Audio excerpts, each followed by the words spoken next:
Welcome to our very first long-term plan session or workshop. It's my pleasure to welcome you here as we start off, of course, what will be an exciting journey that our community will have great interest in. So I will go through shortly some of the things that we will be covering, but also, of course, the fact that it is live streamed this time as well. But to start off our meeting, may I please invite Councillor Maxwell to open us up with the karakia.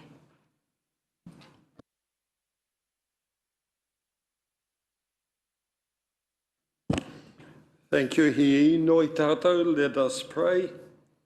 E te atua whakatūwheratia mai ki a mātou ngā kuaha o te tika, o te pono, o te māramatanga i tēnei wāanga wakatoa. Ko ihu karaiti hoki tō mātou kai whakaora. Amen. May the grace of God and the fellowship of the Holy Spirit be with us now and evermore. Amen. Kia ora koutou. Now, we do have apologies from Councillor Kiriopa, who will be joining us later on today, and also Councillor Waru is just on his way back from another meeting, who will be joining us shortly as well. Look, just to open us up, may I please let you all know that this is being live streamed. This is one of the changes that we are making, not only for transparency, but also to bring our community along this journey with us as we set the next long-term plan for the next 10 years, of course, 2024 to 2034. So meetings and these workshops will be live streamed and put on our YouTube page, and we will also be uploading detail, just as we do for our council and committee meetings, to the website for the community to see as well. So on that note, please make sure that your phones are on silent. We will be taking a short morning tea break, and I do anticipate that we may conclude around midday, but we will break for lunch if necessary. So just to set the scene a little bit before I hand over to Una and to Thomas, this first phase of the long-term plan sessions is really delving into the 101 of what a long-term plan is, but also what council's role in it is. I think it's important before we go forward and set what our expectations are and what the outcomes are that we want for the community, that we actually take some time to understand what is a long-term plan and how can we best use this process to ensure that we achieve those outcomes. So part of the 101 sessions at the start will also be looking at what council has done in the past, so that we as councillors have a really clear understanding, so that we're not starting from scratch, basically, is what I think we'll be covering. There has been a lot of work gone into play for the previous long-term plan, and while I'm sure we will have our own aspirations, there may also be some things, as an example, business as usual with council, that we may wish to retain or support. And I think as we go through this 101 session, it is also the opportunity for you, if you have any questions on how we can make change, on how council delivers certain services, and also, of course, on how we are able to meet the current needs of the community too. So as we go through the next few workshops, we will be delving into areas specifically around our 4 priorities. So the start of our process today is obviously going to be going through what is a long-term plan and also the financial implications. Just a heads up for you now, we'll then go into the 4 priority areas, which of course is community, housing, infrastructure, and then economy. And we'll tick them off that way. So we'll then also go into the 101 in those areas on what Council has done before, what Council is doing now. After the 101 sessions, we'll then of course have our facilitated workshop where we would do our visioning, what do we want the next 10 years to look like, and then following on from that, the council staff will be able to take some of our ideas and put that into proposals.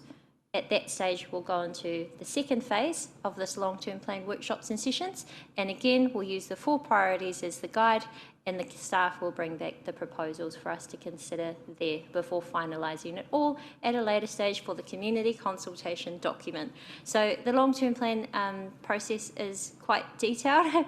We will be going through a journey before it's signed off in June, I believe, but we'll let Una cover the detail of the timeframe soon. So this is really just a start, and please note also that as we are going through these workshops, you will have detailed information provided to you in your Stella as well for you to look at as a bit of homework. So I'd like to now hand over to our staff who will run through. Would you like to take questions during or after? Maybe cover that off. So thank you very much. Over to you, Una and Thomas. Kia ora, good morning everyone. I'm glad to see you all back after a very long day yesterday. I hope everybody's well rested. As Mayor Tapsell has just introduced, we're here to start the development and the process around the long-term plan for 2024 to 2034. Today's workshop we've got set up into 2 parts. So the first part, I'm going to lead you through that, and then the second part I'll hand over to Thomas. But I think throughout the day, I'd really like this to be more of an interactive session rather than we provide you with a whole lot of information and just tune through a whole lot of slides. So please, where you have a question relevant to what we're discussing, just interject, put a hand up, and we'll try to use these sessions as more of a conversation rather than a presentation as such. So I've already covered off, but just to sort of in a little bit more detail, in the introduction phase, which is what I'm going to cover off, we're just going to have a look at the process around the preparation of the LTP. We'll also cover off some of the key elements that are required in the LTP. And we'll also use it as a bit of an opportunity to gauge from yourselves what clarification you need on the process, what additional information you may need to make the going through the journey a little bit simpler. Just to again put in a little bit of context, for me this is my 6th LTP, either in a project management role or in a project sponsor role, and then I had fire by LTP, I suppose, back in 2006. So technically then that makes this my 7th LTP of having involvement in. Now my first LTP in 2009 was an 18-month journey for myself, of which I pretty much worked on elements, content that goes into the LTP straight for 18 months, 40 hours a week. It consumed my time that much. So that's just to give you a level of understanding about the importance of the LTP and the amount of work that goes into the LTP. Luckily to say, I'm not the only one working on the LTP now. We have a cross-functional team working across the organisation led by Thomas and myself, and the team covers members of the communications and marketing team, members of JP's team in terms of sort of the housing and the economy portfolios, many members of Thomas's team, from David right down to finance and business managers, my teams within the corporate planning space. So you can see, and the infrastructure team as well. So you can see that the LTP covers the entire organisation. It touches many people's workloads and inputs into creating that final LTP for you. The second part of today, we're going to do an introduction into the setting of the financial framework, and Thomas is going to take you through that. So starting at the groundwork, I guess, on introducing a financial strategy, but then going into having a look at the components that make up the financial strategy, delving into some of those significant forecasting assumptions which are vital to the makeup of the LTP. In having significant forecasting assumptions, that leads into having a look at all the revenue and financing policies, including how you look to set fees and charges for the different services that you have, and also having a conversation around options around alternative funding mechanisms that might be available to Council. And just picking up on that one, that relates to going back to the annual plan where you were looking at being able to move that resilience from rates onto other sources of funding. So that's just setting the scene for our session today, and as I said, please jump in and ask questions as we go. Let's press on. So, over the next 10 months, we have the task of developing the LTP. But in fact, the real work, the hard work, is going to be done in the next 3 months. By the end of the year, you will have had to work through all of the bones of an LTP, the framework pieces of an LTP, so that we can start piecing together a consultation document for you. The consultation document is the biggest piece, actually, of the LTP. The LTP proper, and you'll hear us talk about that quite a bit, is the final outcome and is the big, thick document that you'll see at the end of the process. And if you haven't seen it before, it looks something like this, okay? So that's the LTP proper, but everything that we'll be working on over the next 3 months or so is around the consultation document. The consultation document is not everything your LTP will encapsulate, but it is the summary, the highlights, the putting in front of the community, the key pieces of conversation that you want to have with the community and on which you are trying to get feedback on. The challenge with the LTP is, in fact, that it's actually audited twice. We get audited for the consultation document in a very rigorous process. And so that will see the organisation pretty much out of action for the month of February when the auditors come in and start going through what are you discussing in your CD? What's the story that you've got in taking this out to the community? And then what's all of this background information? What are all your decisions that have led up to having a coherent story through your consultation document that you're taking out to the community? After you've done your consultation and you've had all the feedback in and you make some final decisions on what will land in your LTP, the auditors come back in and go through the process again to give us a final audit opinion on our final LTP. But luckily, we are not starting an LTP from scratch. We've got 7 years. We've got 7 cycles of LTPs to pull on in terms of good best practice to use. There are a wealth of information from Local Government New Zealand and from Taitiora in terms of assisting and guiding everybody through the process. This council have also put in a huge amount of work since the elections. You've identified key priorities, those 4 key priority areas, and you've been through an annual plan process already. So, and in that annual plan, you'd made a number of decisions that actually set an ongoing direction and which can be built upon going into this LTP. I'm just going to pause to see if anybody wants to interrupt, or ask a question on anything, otherwise I'll just push on. I know it's a lot to take in all at once, so I'll try not to speak too fast. Mayor Tapsell.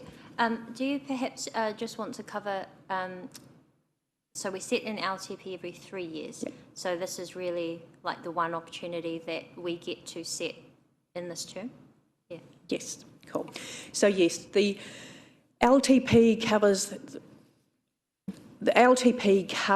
a 10-year period of which you review every 3 years. And so this is that review cycle of that 10 years, and it's the opportunity to really look at the detail in the next 3 years, and then with where you see council, where you see Rotorua, and understanding what you as a council want to achieve for Rotorua, you start looking at that longer term view and building a picture around what might the latter 7 years of an LTP cover.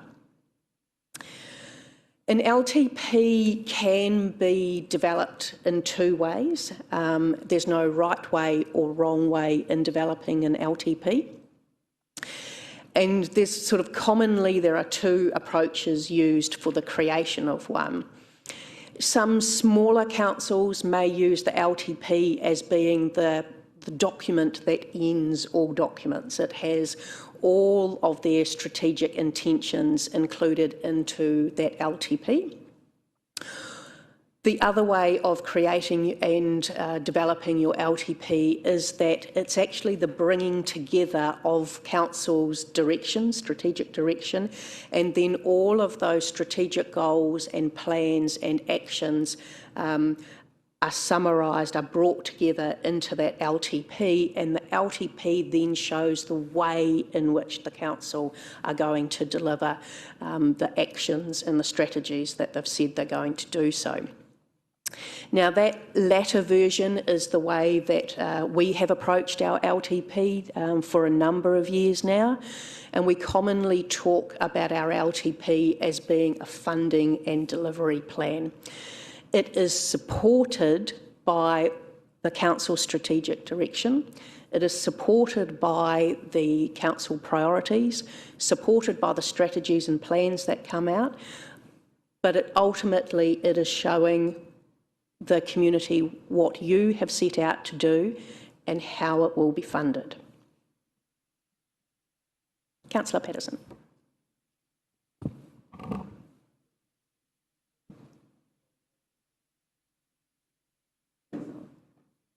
That one's. Thank you, Una. Just a question on the process itself. How much flexibility is there with what we are setting out to achieve, being elected on a platform of change? Mm-hmm. How much flexibility is within the previous LTP and the one before that and the one before that for us to actually make any meaningful change of direction to match our 4 priorities? Or are we constrained by what has been set down previously? What you will find going through the process is there will need to be a balance. There is going to be a constant juggling act between the setting down of your key priorities and what pieces of work that you will attach or have been attached to those priority areas. I think as Mayor Tapsell talked about in the introduction, there's going to be sort of a 2-phased approach to this. The first phase will be an opportunity for group managers to present to you under the areas of those 4 key priorities what is currently being delivered, so that aligns to your current annual plan, so that you've got a really good picture of what it is that's being delivered now, working towards those priorities. Now, there'll be some questions within that as to, are the things that are being delivered now, do they go far enough with your wishing to achieve outcomes towards those priorities? There might equally be another question about they might not be the right things that make you get to that outcome or priority faster. We will use those sessions to get that understanding from you, and then the organisation will have some work to do to come back to you in that second round where we start looking at, well, what could be done in those sort of latter years 4 to 7. And then there'll need to be some conversations around, is this affordable? What's the balance here? What might be the trade-offs? And all of that will need to come together pretty quickly in order to land what it is that you're going to be talking to the community about. I'm just going to look at Thomas and see whether he wants to add to that. Yeah, the key is the consultation document that we'll go out with will give you the opportunity that if there is something substantial or not that you wish to change and have a discussion with the community on around doing different, then that is that vehicle that does allow you to do that. Just bearing in mind that, you know, that is to get it into a final consultation document requires a journey with the auditors and making sure that obviously we are communicating clearly what it is we're out to achieve, the reasons why, funded, and also talk about alternatives. So yes, there is flexibility to change things substantially if you wish going through the process, but there are also elements such as the delivery of our wastewater services or our water services that, you know, we're required to meet legislative requirements, so obviously you can't change. I know you appreciate that. So yes, by all means, go into this with an open mind, and where there is that flexibility, we'll lead ourselves towards that consultation document of having a good, robust discussion around the things that you believe are important and would like to change, if we can do that, yes. Lily? Thank you, Una. I recall suffering through the trauma of sitting through 2 days of LTP deliberations in 2021 in the spectator seats. As I recall, the last LTP essentially consisted of 12 items, one of which was the Westbrook Sports Precinct, which was my interest in being there. I think there was another item, the Aquatic Centre from memory. What's our starting point for this LTP? So the starting point is the work that you've done to date with regards to setting your priorities, the annual plan itself and some of those discussions that you've had in the consultation with that, and also some of the work that you've asked us to do feeds into it. And then as we go through these next 3 workshops with regards to revisiting some of those content, after that you will give us some direction with regards to what things you would like to see different or not.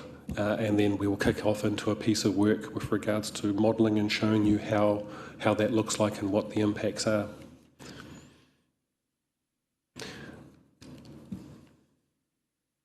Is that further question, Councillor Lee?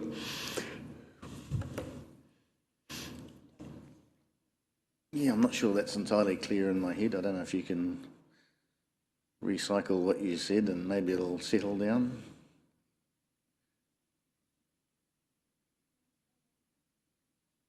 The starting point for this LTP? So I guess how the organisation is working, it's a very tough, complicated beast to put this LTP together. And I guess at the moment what we have got is actually we've got a lot of work that's currently underway that helps contribute to the LTP that will be shared with you at appropriate times. But with regards to the overall strategic direction of the LTP, you yourselves have had strategic sessions previously. You've set your 4 priority areas. During the annual plan, we've actually explored and exposed some of those to more discussion, and we've had feedback from the public and yourselves on those.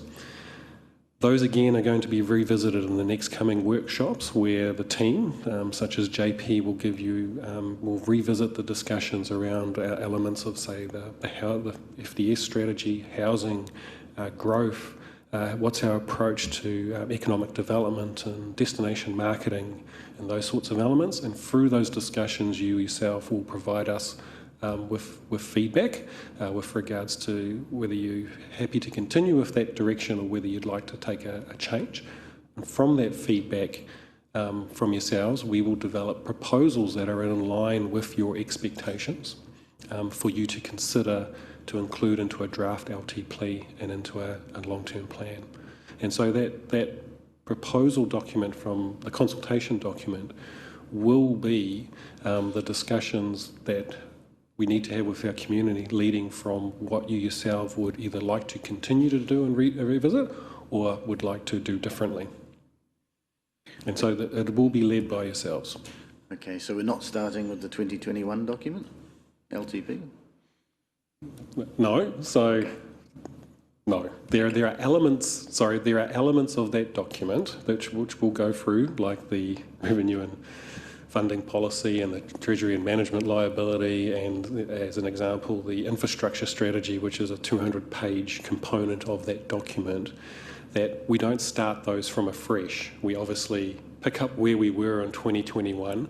We adjust them to take into account any directional changes and so forth, and we revise those documents. So there are many parts of the LTP that will carry on from a documentation and a process perspective.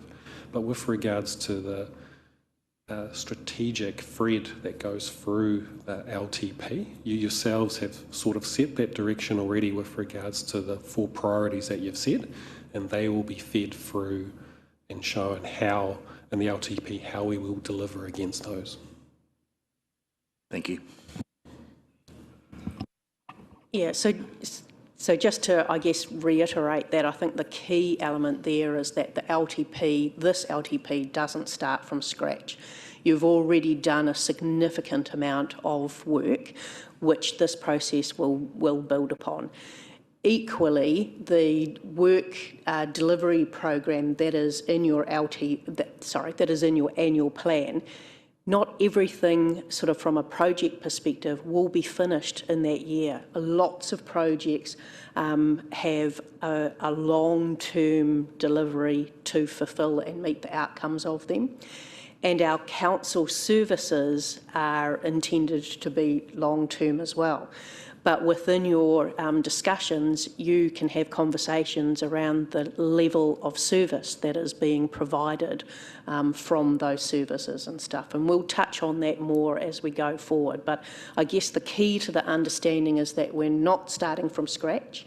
You do have a solid base, which is your annual plan, matched with some key strategic and guiding pieces of policy and strategy, which have continued through various iterations of long-term planning cycles.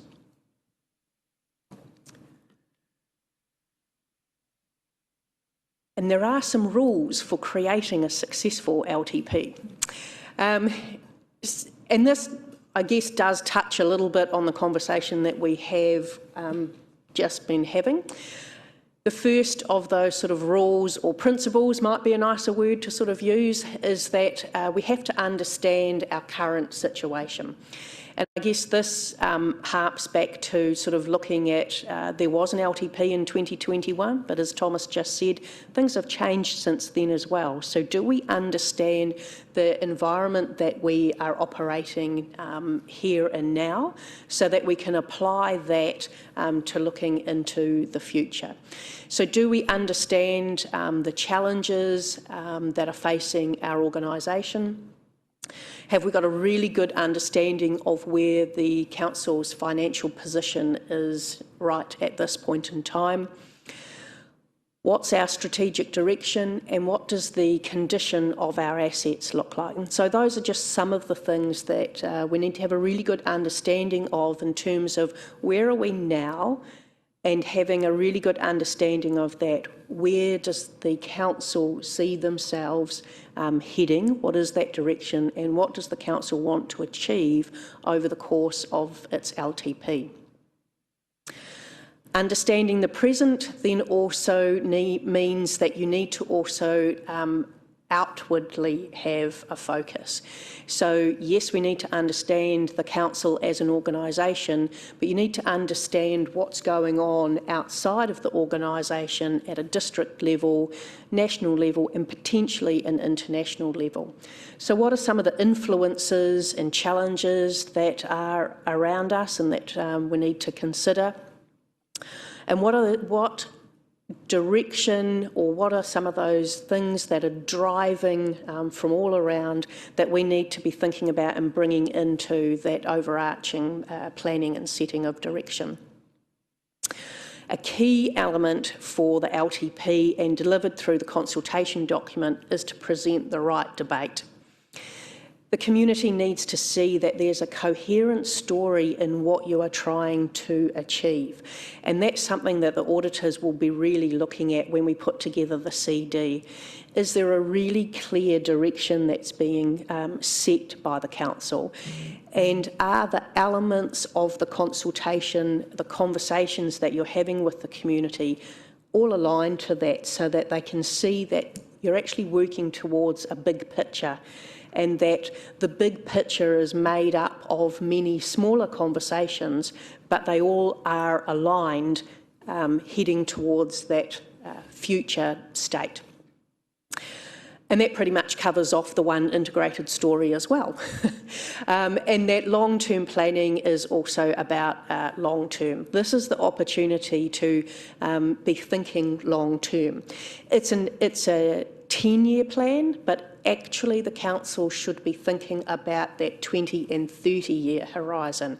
And that's where having a look at things like the 30-year infrastructure strategy steers the council to be thinking about its key infrastructural assets and what they need out into the future, and then your LTP becomes a subset of that effectively. So this little slide here is just an attempt to, I guess, really kind of bring the conversation that we've had so far to a little bit of a summary. In terms of providing a little bit of a logic map, I guess, and to kind of illustrate the conversation between yourselves and the community. The LTP and the conversations that you'll have will always be around, well, what matters? What matters to the community? And in having those conversations, there may be some significant conversations that you have, multiple conversations, and the how to do and deliver that may end up being a very long wish list. And there'll be a balance within that in terms of things that are achievable or not achievable, whether the things that you're looking at are affordable or not affordable. And that needs to be summarised down into a set of conversations, the lower box there of the to-dos that are affordable, that are achievable, and also that have a strategic direction. We've already talked. Oh, yes, sorry. Can I perhaps just ask a question on the previous slide? Mm-hmm. So, in terms of like the LTP logic, is that like the stages that we'll go through? Yeah. The what matters stage is that. I know this is just one way of explaining it, but is that, as example, when we do this council's vision workshop, or is that where the what matters start, or is that once the community consultation document happens? That's a good question. There are two ways that you can go about that. You may choose once you've done your visioning workshop, that you actually want to go out and test some of that with the community before you go out with the consultation document. So that's something to keep in mind when you have that session in the middle of September. Councils do not need to consult on setting their community outcomes or priorities, but you may feel that you actually want to test those with the community before you attach all of the delivery to those priorities. And there's time to do that if you choose to do that. But I think that's something that you'll traverse a bit more in that session around this council's long-term visioning and how you may wish to approach that. The other side of it is that your consultation document is fully aligned to what your key priorities are. The LTP's terminology is community outcomes, but we can use those interchangeably. Community outcomes can be your key priorities. And in your consultation document, showing and demonstrating that right debate and an integrated story would be aligning what you're doing to those key priorities. Did that answer the question?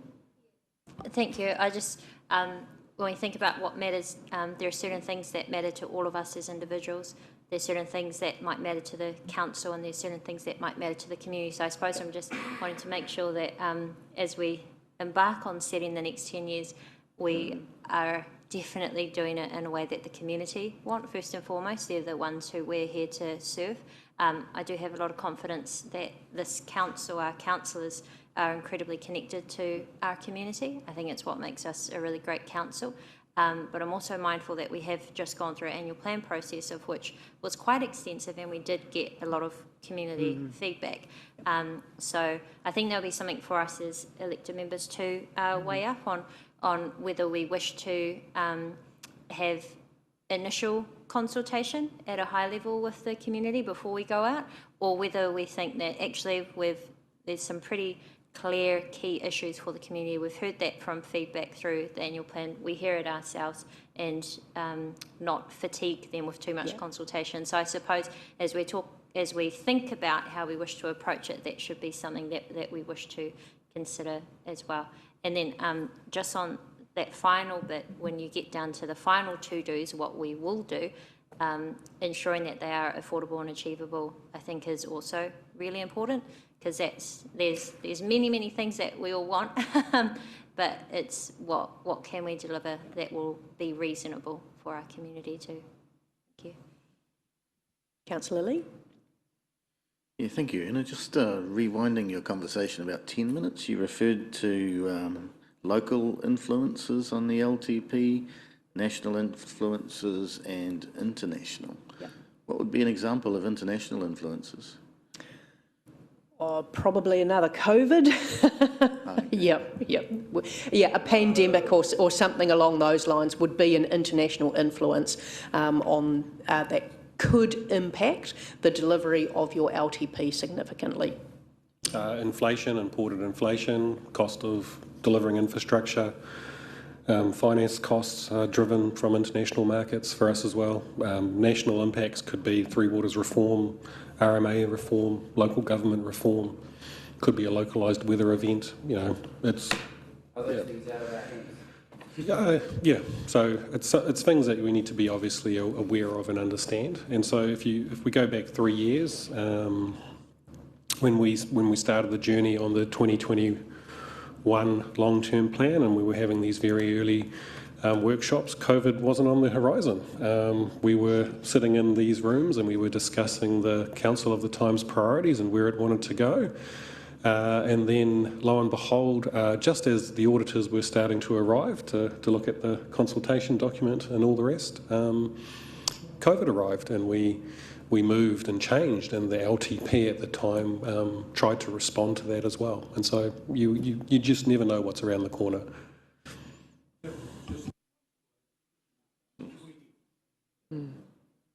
Thank you.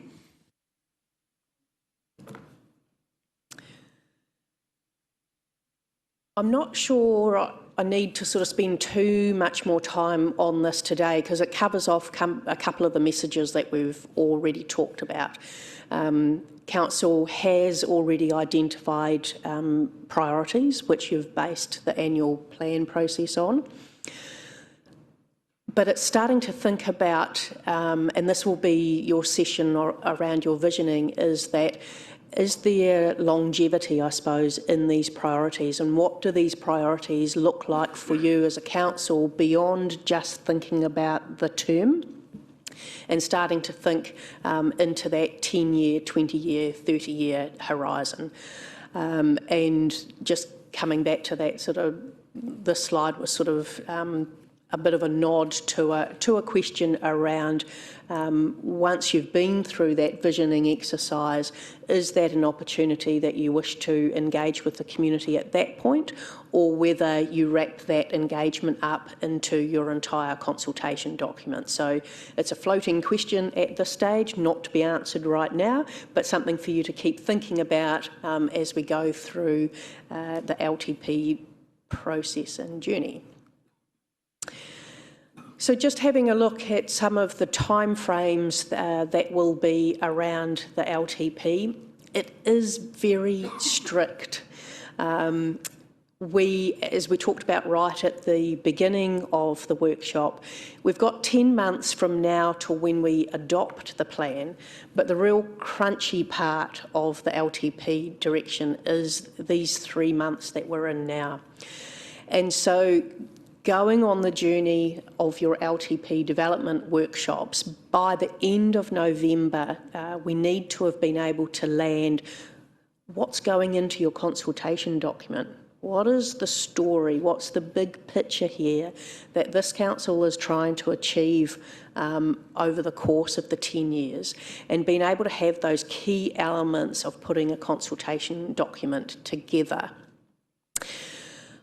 That means then that there will be the opportunity to review the actual consultation document in January, so that when the auditors walk into our building on, I think it's the 8th of February, we can provide them with a completed consultation document, subject to you approving that and subject to their pouring through it all, and all of the supporting information. And supporting information pretty much means a draft LTP, all of the elements that you'll see in the final being in a draft form for them to look at.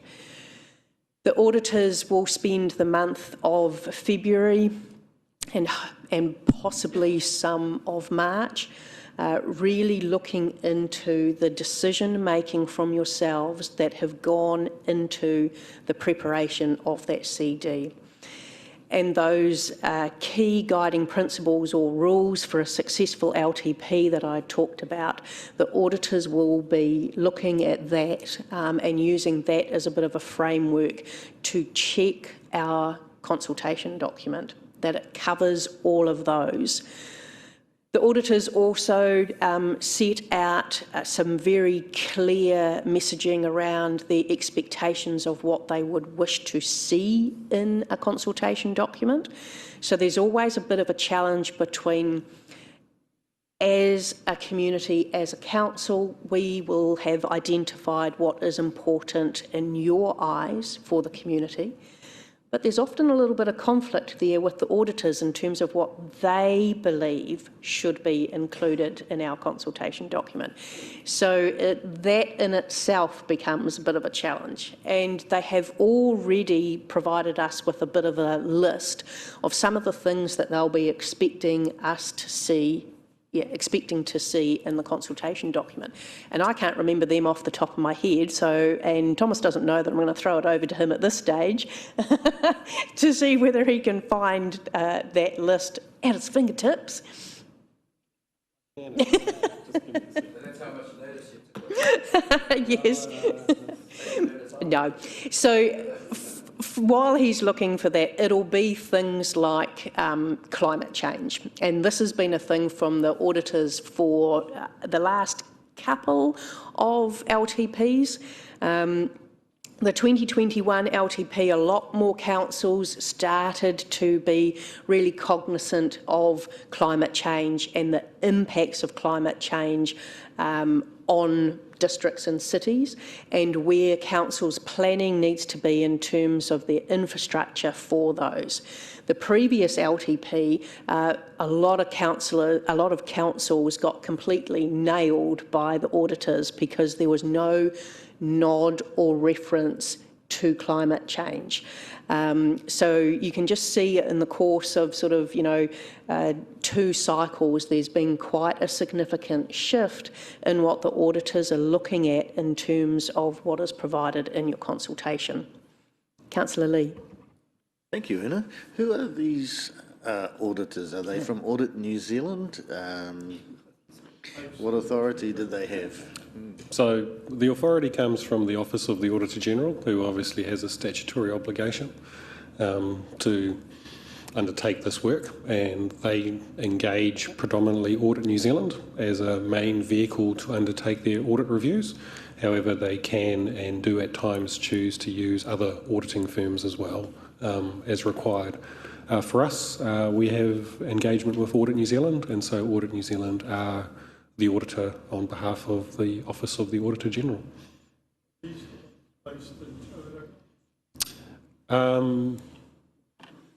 Our audit director is based in the Bay of Plenty, Waikato area, and so is the audit manager, but they do at times bring in specialised teams to do specialised pieces of work, as and when required. Yeah. Hypothetically, what would happen if a council had a majority of climate change deniers, shall we call them, and they chose not to go down that path? And it has happened in the past, and not on climate change, but I do recall 10 years ago there was a council in New Zealand that decided that the inflation numbers that were being signalled they felt were not appropriate and didn't agree with, and so they did a whole LTP uninflated, and the Office of the Auditor General responded by giving them a qualified audit opinion. So they completed their audit, and their qualified audit opinion highlighted the risks associated with their 10-year forecast, and the fact that the Auditor General felt that the financials weren't robust because of a lack of CPI adjustment into their modelling.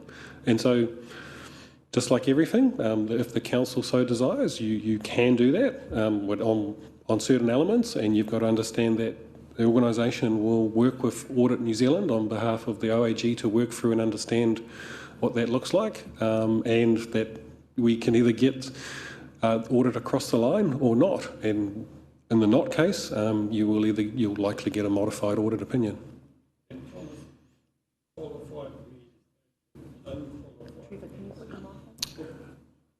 Yeah, non-qualified means a clear audit. A qualified means that they've got issues and concerns, versus they can also do matters of emphasis where they can draw their attention of the reader to a certain aspect and guide them to that. And so that's what they can do. So yes, technically council there in that case, I'm not naming the council, sorry, I'm not going to, adopted an LTP with a qualified audit report. Now obviously, as an officer working on your behalf to deliver a robust LTP that delivers on your and your community's expectations, I'd highly recommend not going down that path. Yep. Sorry, Thomas, while we're on, a quick question.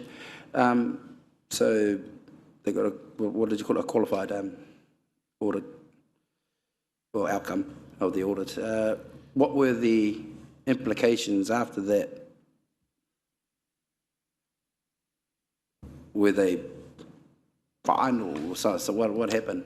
So I think the council in question obviously operated against the budgets that were set, that were uninflated, and every year when they did their annual plan, they reset that, and if it was different from what they were forecasting in their LTP, they would have had a discussion with the community on what that difference was. So I don't know whether they were right or wrong at that time. That's for them.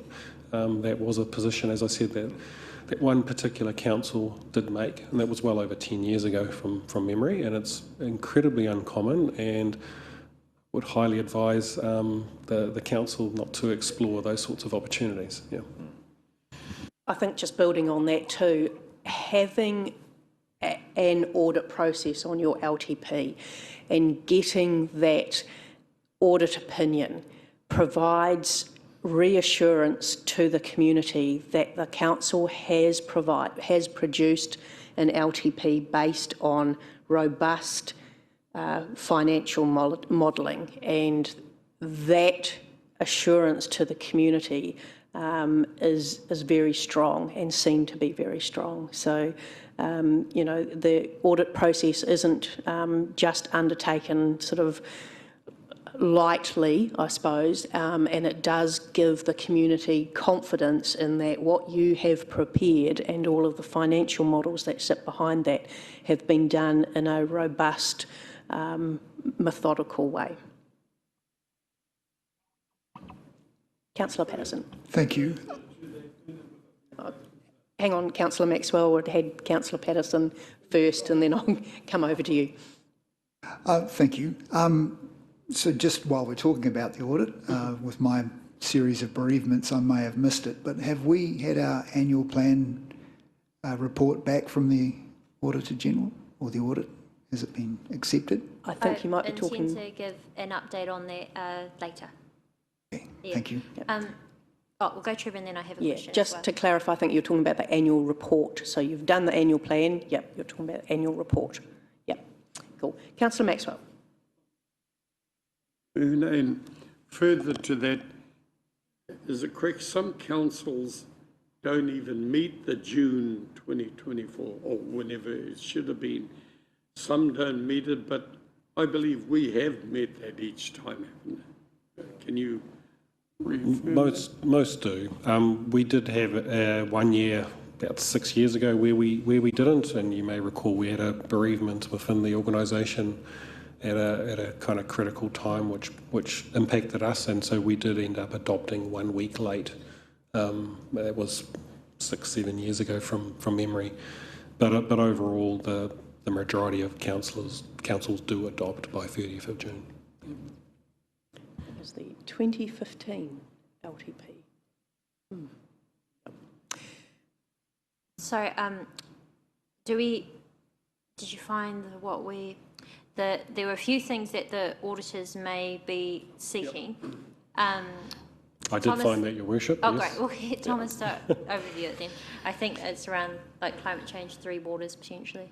Yep. What we'll do is we'll probably load this into Stella. This is a presentation from the Auditor General to the chairs of Audit and Risk, which took place a couple of weeks ago.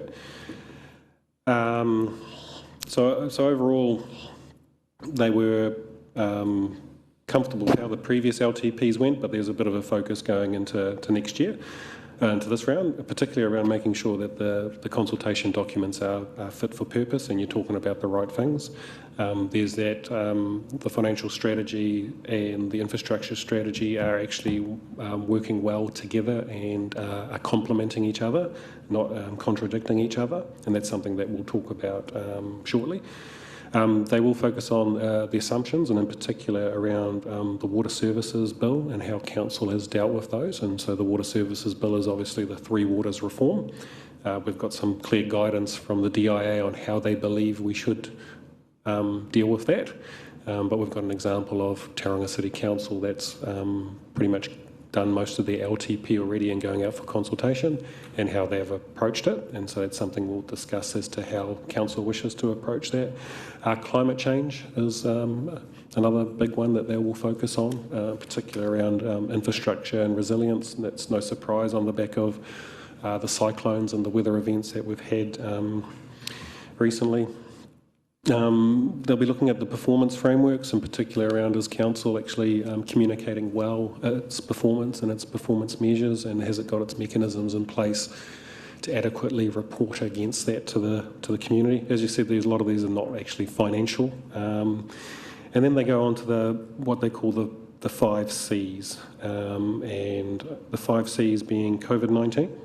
And so they actually will genuinely want to know what Council's view is of the post-COVID environment. climate change, which we talked about before, condition and performance of critical assets, CapEx doability, so it's something that the auditors, probably for the last 3 LTPs, have raised questions around. A lot of councils have significant capital works programs at the start of their long-term plans because they're responding to the community. And then as the years progress, they don't deliver against those. And so what they do is check the 10-year capital works programs and visit back of what we said last time around. And if there are things missing or different, we'll want to have a discussion with us on why that is. And the other one is, as I said, the consultation document. So pretty much, therefore, the focus is what they're calling the five Cs. Sorry, I missed the last one. What was the last one? Consultation document. So the 5 Cs, just for again, COVID-19, climate change, condition and performance of critical assets, CapEx doability, and the consultation document. Just a quick question. If for whatever reason the external audit, I think in February, it comes back with any issues, have we allocated enough time to resolve those? As an example, if something comes back and we need to significantly change what may or may not have been a priority of council, we may need some time to consider that. There's a little bit of time built in. We go out for consultation in April, and to do that you will make a decision in late March to confirm the consultation document and go out. There'll be a small window up until that point to make the necessary changes and obviously feedback through council if you're okay with that on what that is. Historically though, what we do find is in the consultation document making sure that what actually is in there, that we're giving appropriate alternatives and we're talking appropriately about the implications of doing it and not. That's generally the discussion that we have with audit versus them saying that they don't believe that should be in there. So it's more the first. Yep. Councillor Lee. For a change. You mentioned 3 waters. When were these priorities set? Because obviously there's a changing political environment. National have promised to repeal those changes, and obviously they're doing well in the polls. Yep, I'll be very clear on this one, so because this one will come up multiple times. The legislation has been passed. We are under directive from the Department of Internal Affairs with regards to their expectations of how we reflect this into our long-term plan. Their expectations is that the long-term plan will reflect that council will be in control of those assets for 2 years and for the remaining 8 not. What that means is that we would therefore need to remove the assets and all the services from our long-term plan. That's what we need to work towards. As an organisation, we're also cognisant of the fact that between now and actually having finalised that LTP, that there is a general election in place and that one party has signalled that they will repeal, which means that the DIA directive may change. And so we are working towards both. At the time of us finalising our LTP, I'd imagine we'll have some clear certainty with regards to which direction that actually is, but we are planning for both. And in saying that, I think Tauranga City Council and their assumptions, and you can actually see it in the documents that we've given you, have made a certain assumption, and their assumption is in their LTP that they'll be in control of those assets for the 10 years, and that if that changes, as in if the government of the day gets re-elected and continues on with that, then they say then that there will be a change to their LTP going forward, and that change is uncertain. And that's actually a pretty valid position because there's still a lot of uncertainty with regards to how that transition would change. So it would appear from my understanding that they've taken that approach, and that's something that we'll talk to yourselves about as well. But at the moment we are, I guess, preparing an LTP on the basis of we are doing everything for that 10 years And our 30-year infrastructure takes into account that we'll maintain and look after those assets for those years, and we will have a decision going forward, depending on an election outcome, as to whether we do take those assets out and services out for year 3 to 10, or whether we leave them back in. But at this point, as I said, I think the general election is in 6 weeks. Yeah.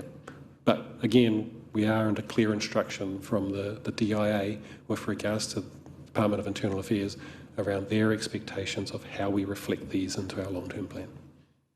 Thank you. Thomas, sorry, just jumping on there. So are we essentially creating two plans, a plan A, a plan B? Is it, one with 3 waters, one without, because that can change the way we spread other things out. Yeah, we're preparing the LTP on the basis that we will look after the assets and deliver the services for the 10 years. And if that changes, if that uncertainty firms up, then we will look to remove from years 3 to 10 of our LTP those assets and services.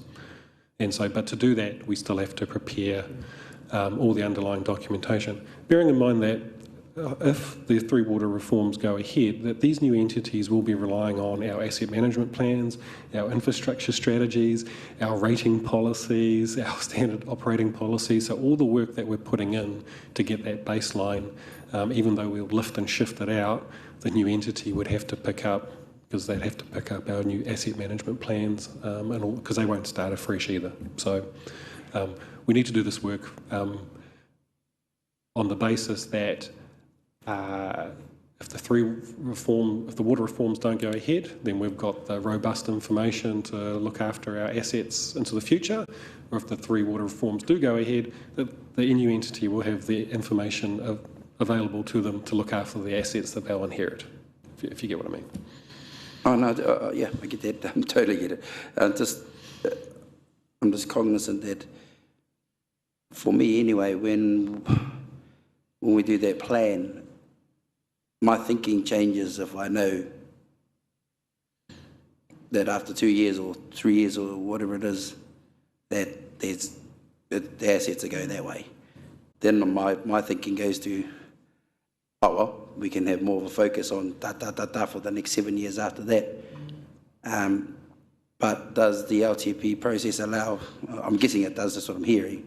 So if that does happen, we can actually just have another, or council of the time can have another hui and review the LTP at that point? There's time and flexibility to respond to that yes. Okay, thank you. So just picking up on the very last 2 bullets on that, just to make sure we've fully covered that off. So we will get a audit tick at the end of March and then go out for community consultation during April. And then in May, June, you go into a similar process that you did around the annual plan, where there'll be a whole lot of feedback to go through and align to your consultation document. There's the opportunities for engagement and understanding what the community's views are. There'll be a period of deliberating upon all of that feedback. While you're having those conversations, if those decisions are changed in any way as a result of community feedback, as staff will be in the background adjusting and redoing any of the policies and anything for the auditors to have a look and see your decision-making process from that initial stage of going out with a series of proposals in your consultation document, and what the final LTP document looks like as a result of your community engagement. Just two questions before we move on. Una, the consultation period, is it similar to how we rolled out the annual plan consultation, or is it a bit more You know, is there more of it? Similar, there's usually more of it. So a LTP consultation is required to be done under a special consultative procedure, which means, which Thomas was touching on before, the consultation document is in itself quite prescribed in terms of the information that needs to be in there, and there's a much higher level of detail around the proposals.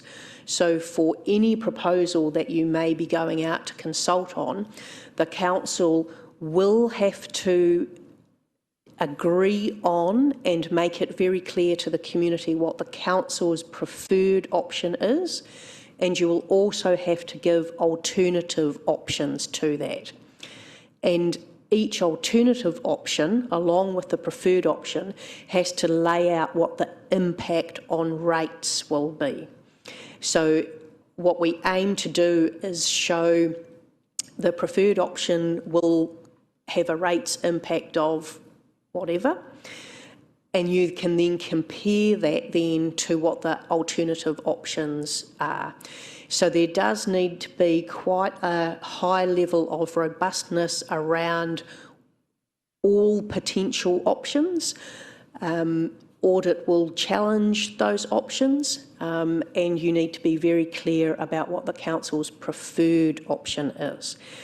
Each preferred option is what your overarching LTP is modelled on.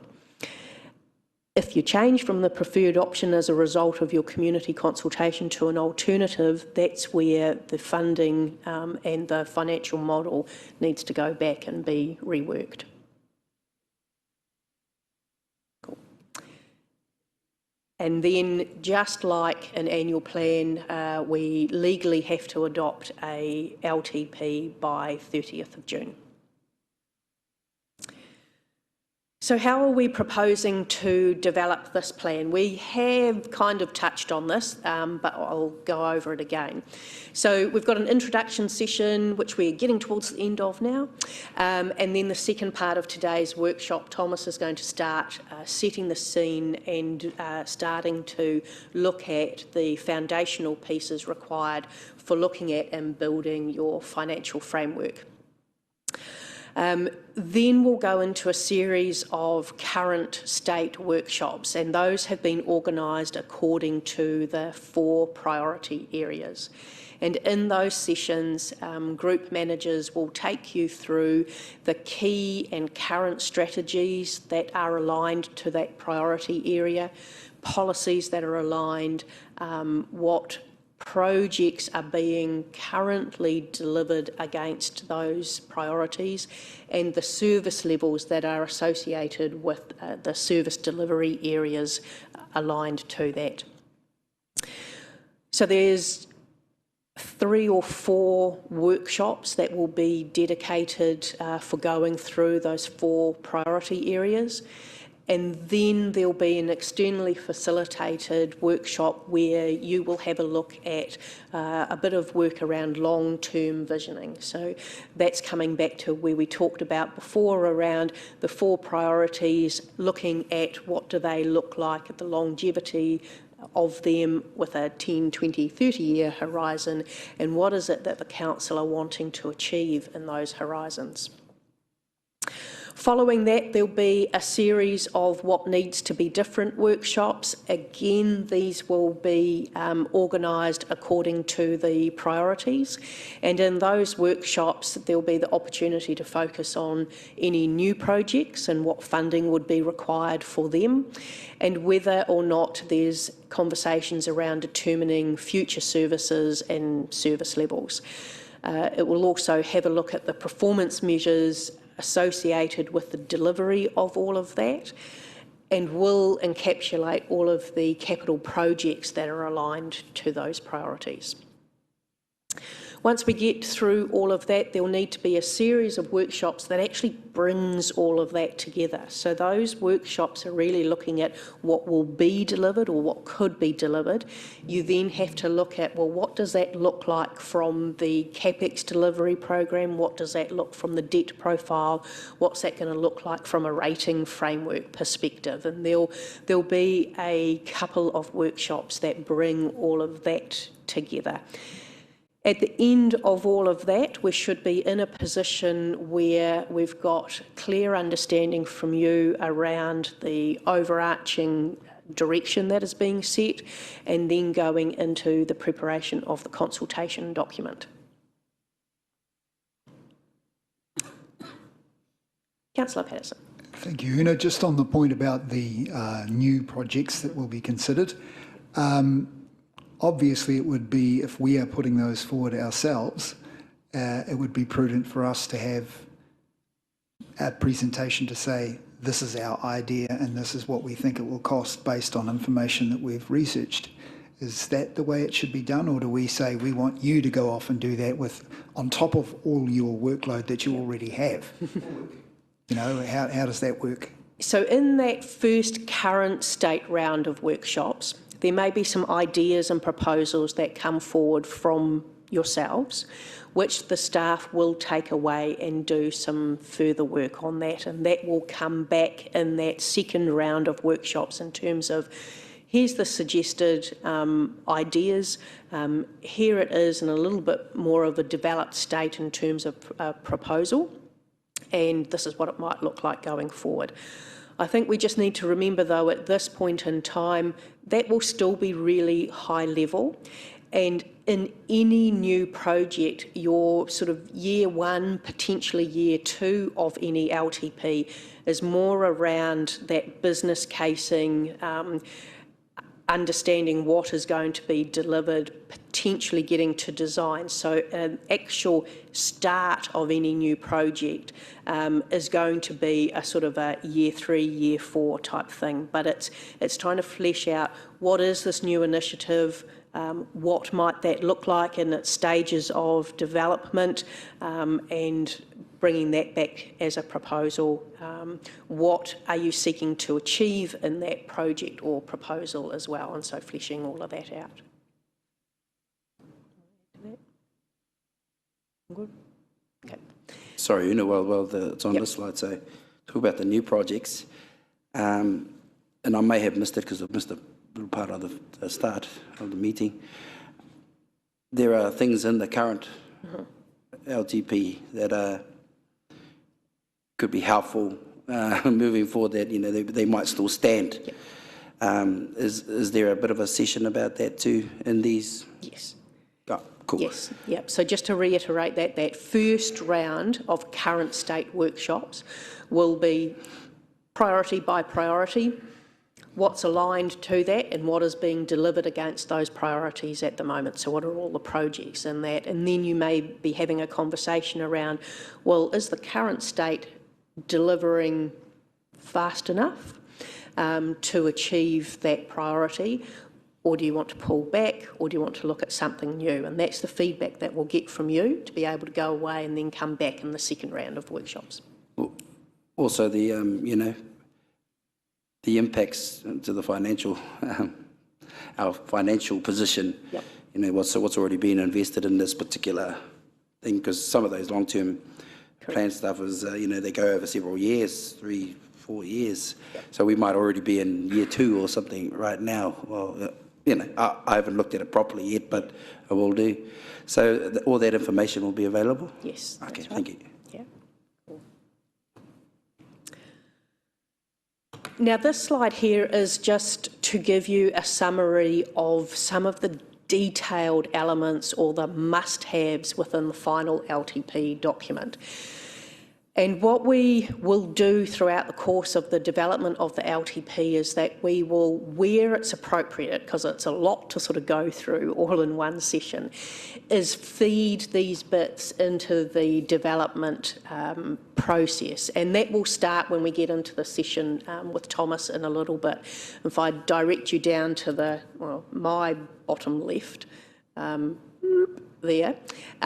There's a series of policies and policies and plans that are all related, and there's a suite of financial statements. Is it coming up in there? Yeah. Those are currently in Stella for you as background information and reading, so that you can see what the LTP 21 current state is. And Thomas will start working through those today. Equally, there are a number of these core elements of the LTP, and we will feed those into the process as we go through the whole journey. But if anybody wants to get at this stage a little bit more detail on each one of those, sitting in your Stella LTP is a set of slides called content pieces for the LTP, and that covers off all of these different required pieces of the LTP at a high level to give you an understanding of why they're in an LTP, what they're aiming to achieve. And the key to all of those pieces is that some of those elements are going to need to come back to you as a council between now and the end of June for individual sign-off on policies. So a really good example of that is the DC policy. So the DC policy, remember you, that was, what year? I've forgotten the year. It was a year ago. Year ago. So, but since that time, and I think when we first brought the DC policy in, it was... Development contribution. Did I not say development? I thought I did. Sorry, development contributions. Every 3 years or so, that gets reviewed. Because it was a new policy a year ago, we're now looking at how well is that working and whether there needs to be changes to that policy. We'll need a separate decision from you to take that out and consult on that. The same thing with a significance and engagement policy. So that's the policy that sets the level of engagement that council invests in going out to engage or consult. That's another piece that will need a separate decision from you before we finalise the LTP. So this, I guess, slide is just to present all of the intricate little pieces of the LTP, some of which are going to require a separate decision, but all these little pieces, or not so little pieces, all build up to that big picture, which is your LTP. Right, so just covering off a little bit of sort of roles and responsibilities in the LTP process. Your role as council will be to define what matters for the community and all of the associated priorities. We will help you to align that direction with all of the legislative requirements for the LTP and delivery. You will also make the decisions on the funding mechanisms, the services that are going to be provided, the strategies that are guiding your direction, the policy and projects and investment into services. We, the staff, will prepare all of that documentation for you. We'll do all of the writing of the policies, we'll do all the writing of the strategies, we'll prepare and write all of the financial material which comes back to you to be signed off on. You will also have full process oversight of the whole project, and so will we. So the direction that you set us and the decisions that you make, we inside will be overseeing that process with our staff, ensuring that all those document pieces of work are done in a timely fashion and that we meet all of the requirements. Councillor Patterson.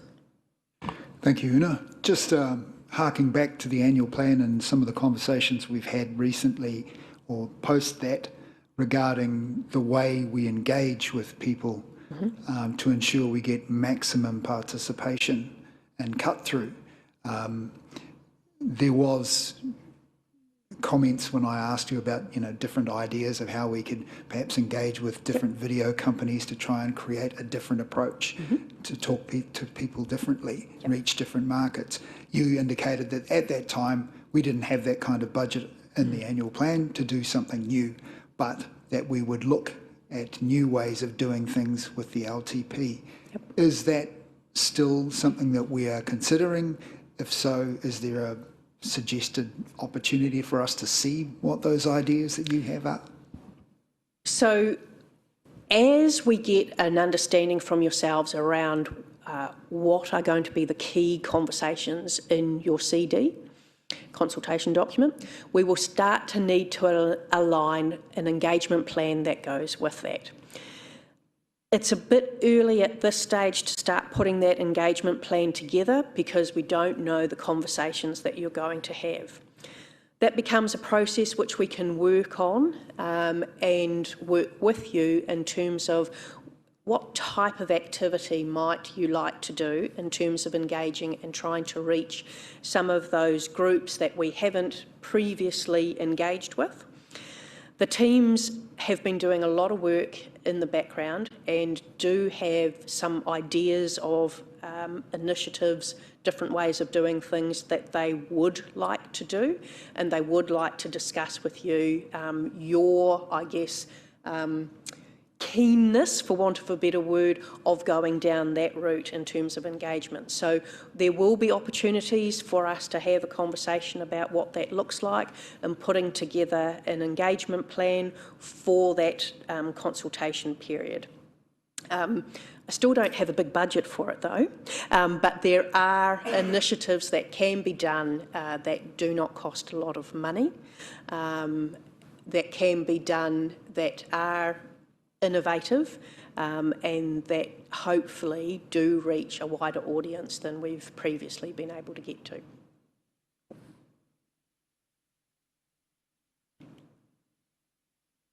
Now that brings me to the end of my sort of part of the workshop. Just wondering if there are any sort of questions at this stage, and at the end of sort of, I guess, questions here, Mayor Tapsell, might be a good time to have a break and have a bit of morning tea, and then we can come back for Thomas. Councillor Lee. Yeah, I've got a general question, if I may.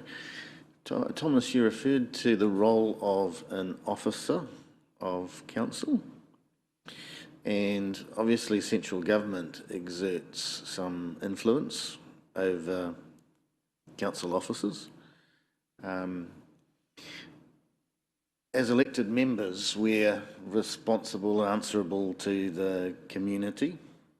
That's every year the community, every election, the community decides who they want to be their elected members. You're not accountable to the public, but you have some sort of responsibility to central government or to follow their directives, and that comes through in your recommendations. It's like there may be a little tension between what the community think we should be doing and what central government think we should be doing. Interested in your comments on how that tension gets resolved. I'm not going to get into a philosophical debate. I mean, ultimately, councillors, you are accountable to the community, and I'm responsible as part of the executive of this organisation to help deliver your hopes and dreams and wishes for that community within the legislative requirements that govern this country. And I'll just leave it at that, Councillor Lee.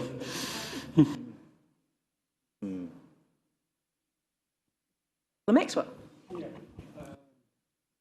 We've come in for criticism in the past, but what I want to ask, with all the workshops and the things that are going to come before us, are we going to be making decisions at the workshops, or how is that going to be processed?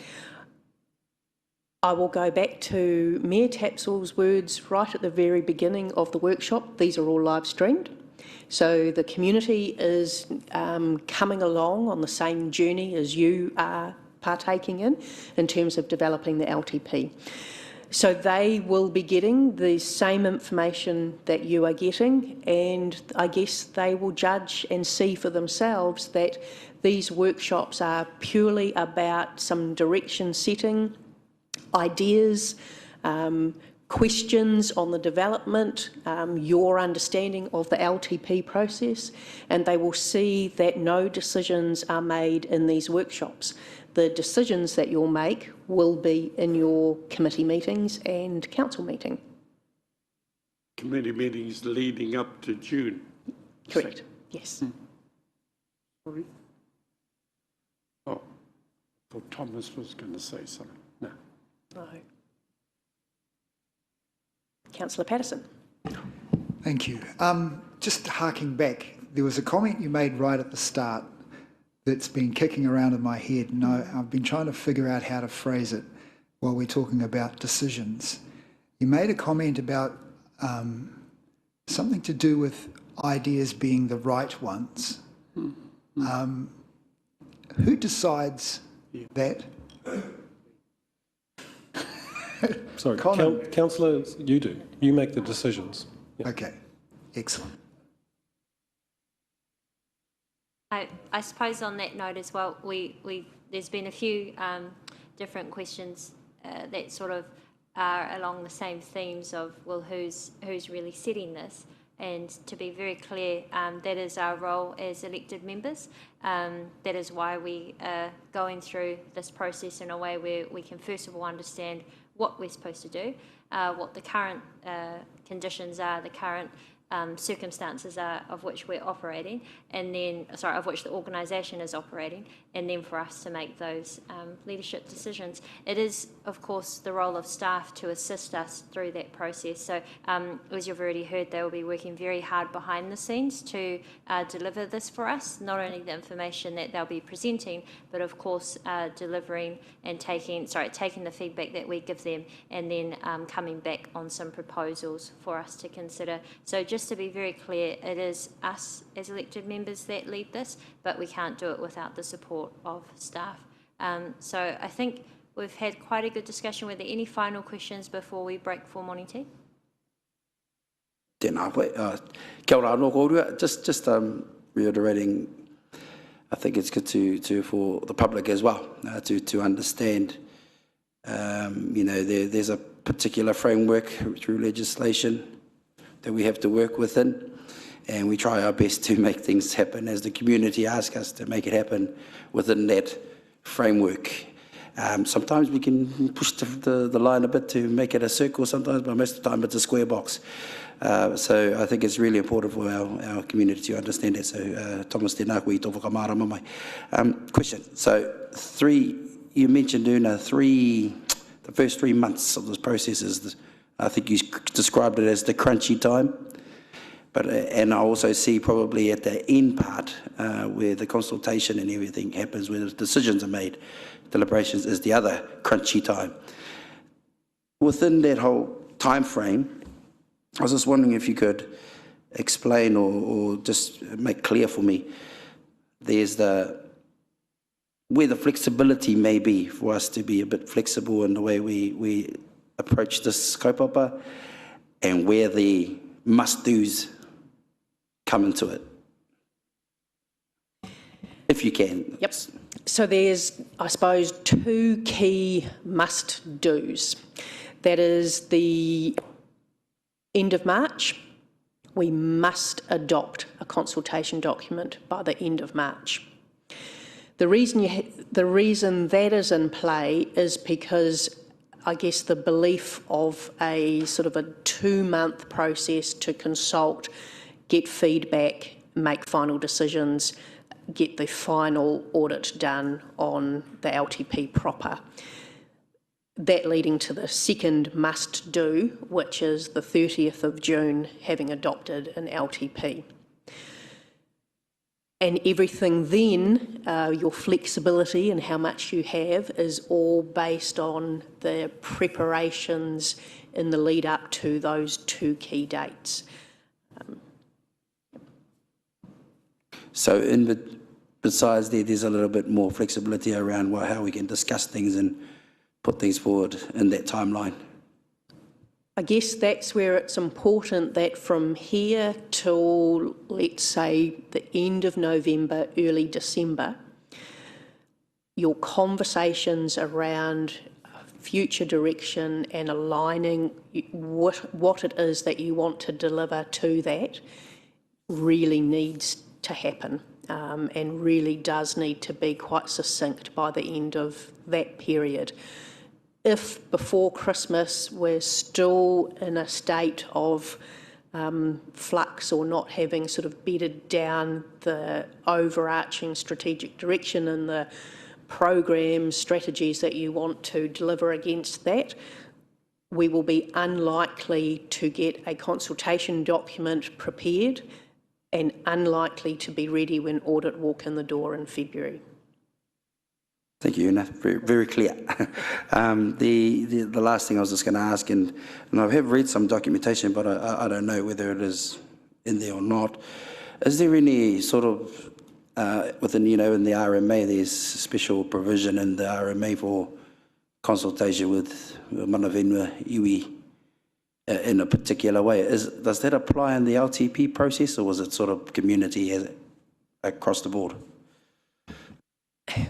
The LTP is prepared under the Local Government Act, and the Local Government Act's not so great on the prescription of engagement with mana whenua, as you know, at the moment, but there is work being done on that. So, parking that at the moment, we know that we need to engage, and we will engage, and we'll be working through Gina's team and, everybody around this table too, aligned with the conversation that we just had with Councillor Patterson around making sure that we've got an engagement plan that is attracting and engaging with as many people across everybody in the community, including mana whenua.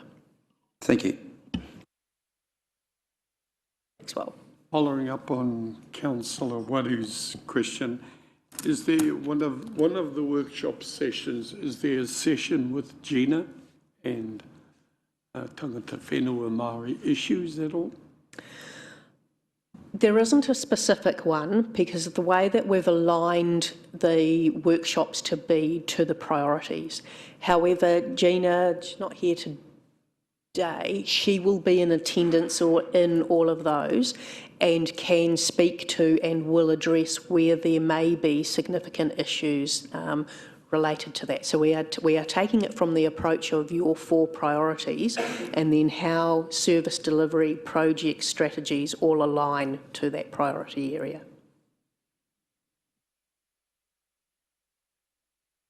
Councillor Lee. Thank you once again. I think I can refine my previous question to be less philosophical. I'm interested in what sense that the council staff are officers and what they're officers of.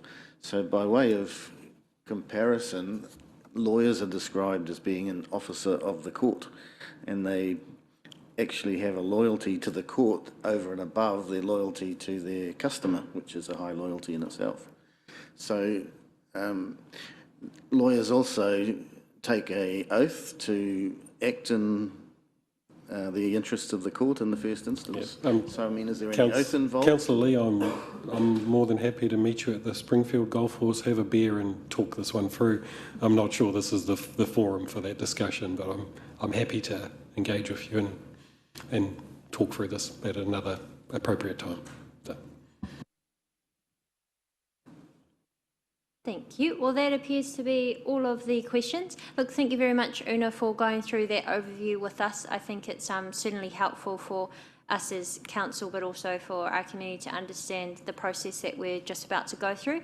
So that's the first of our 101 sessions on what a long-term plan is, what we can expect, and at what stages we'll be discussing certain topics. We'll take a short break. Actually, I propose, if it's okay, we'll do a 20-minute break, and let's just come back at 11:30, if that's okay. We'll come back at 11:30. Thank you. And we'll kick into Thomas's presentation then. Kia ora.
stellar library with regards to individual policies and documents, and I'm happy as we walk through, if you've got any specific questions around the content of those and how we go about revising them and tweaking them, I'm more than happy to dive into going those sorts of elements.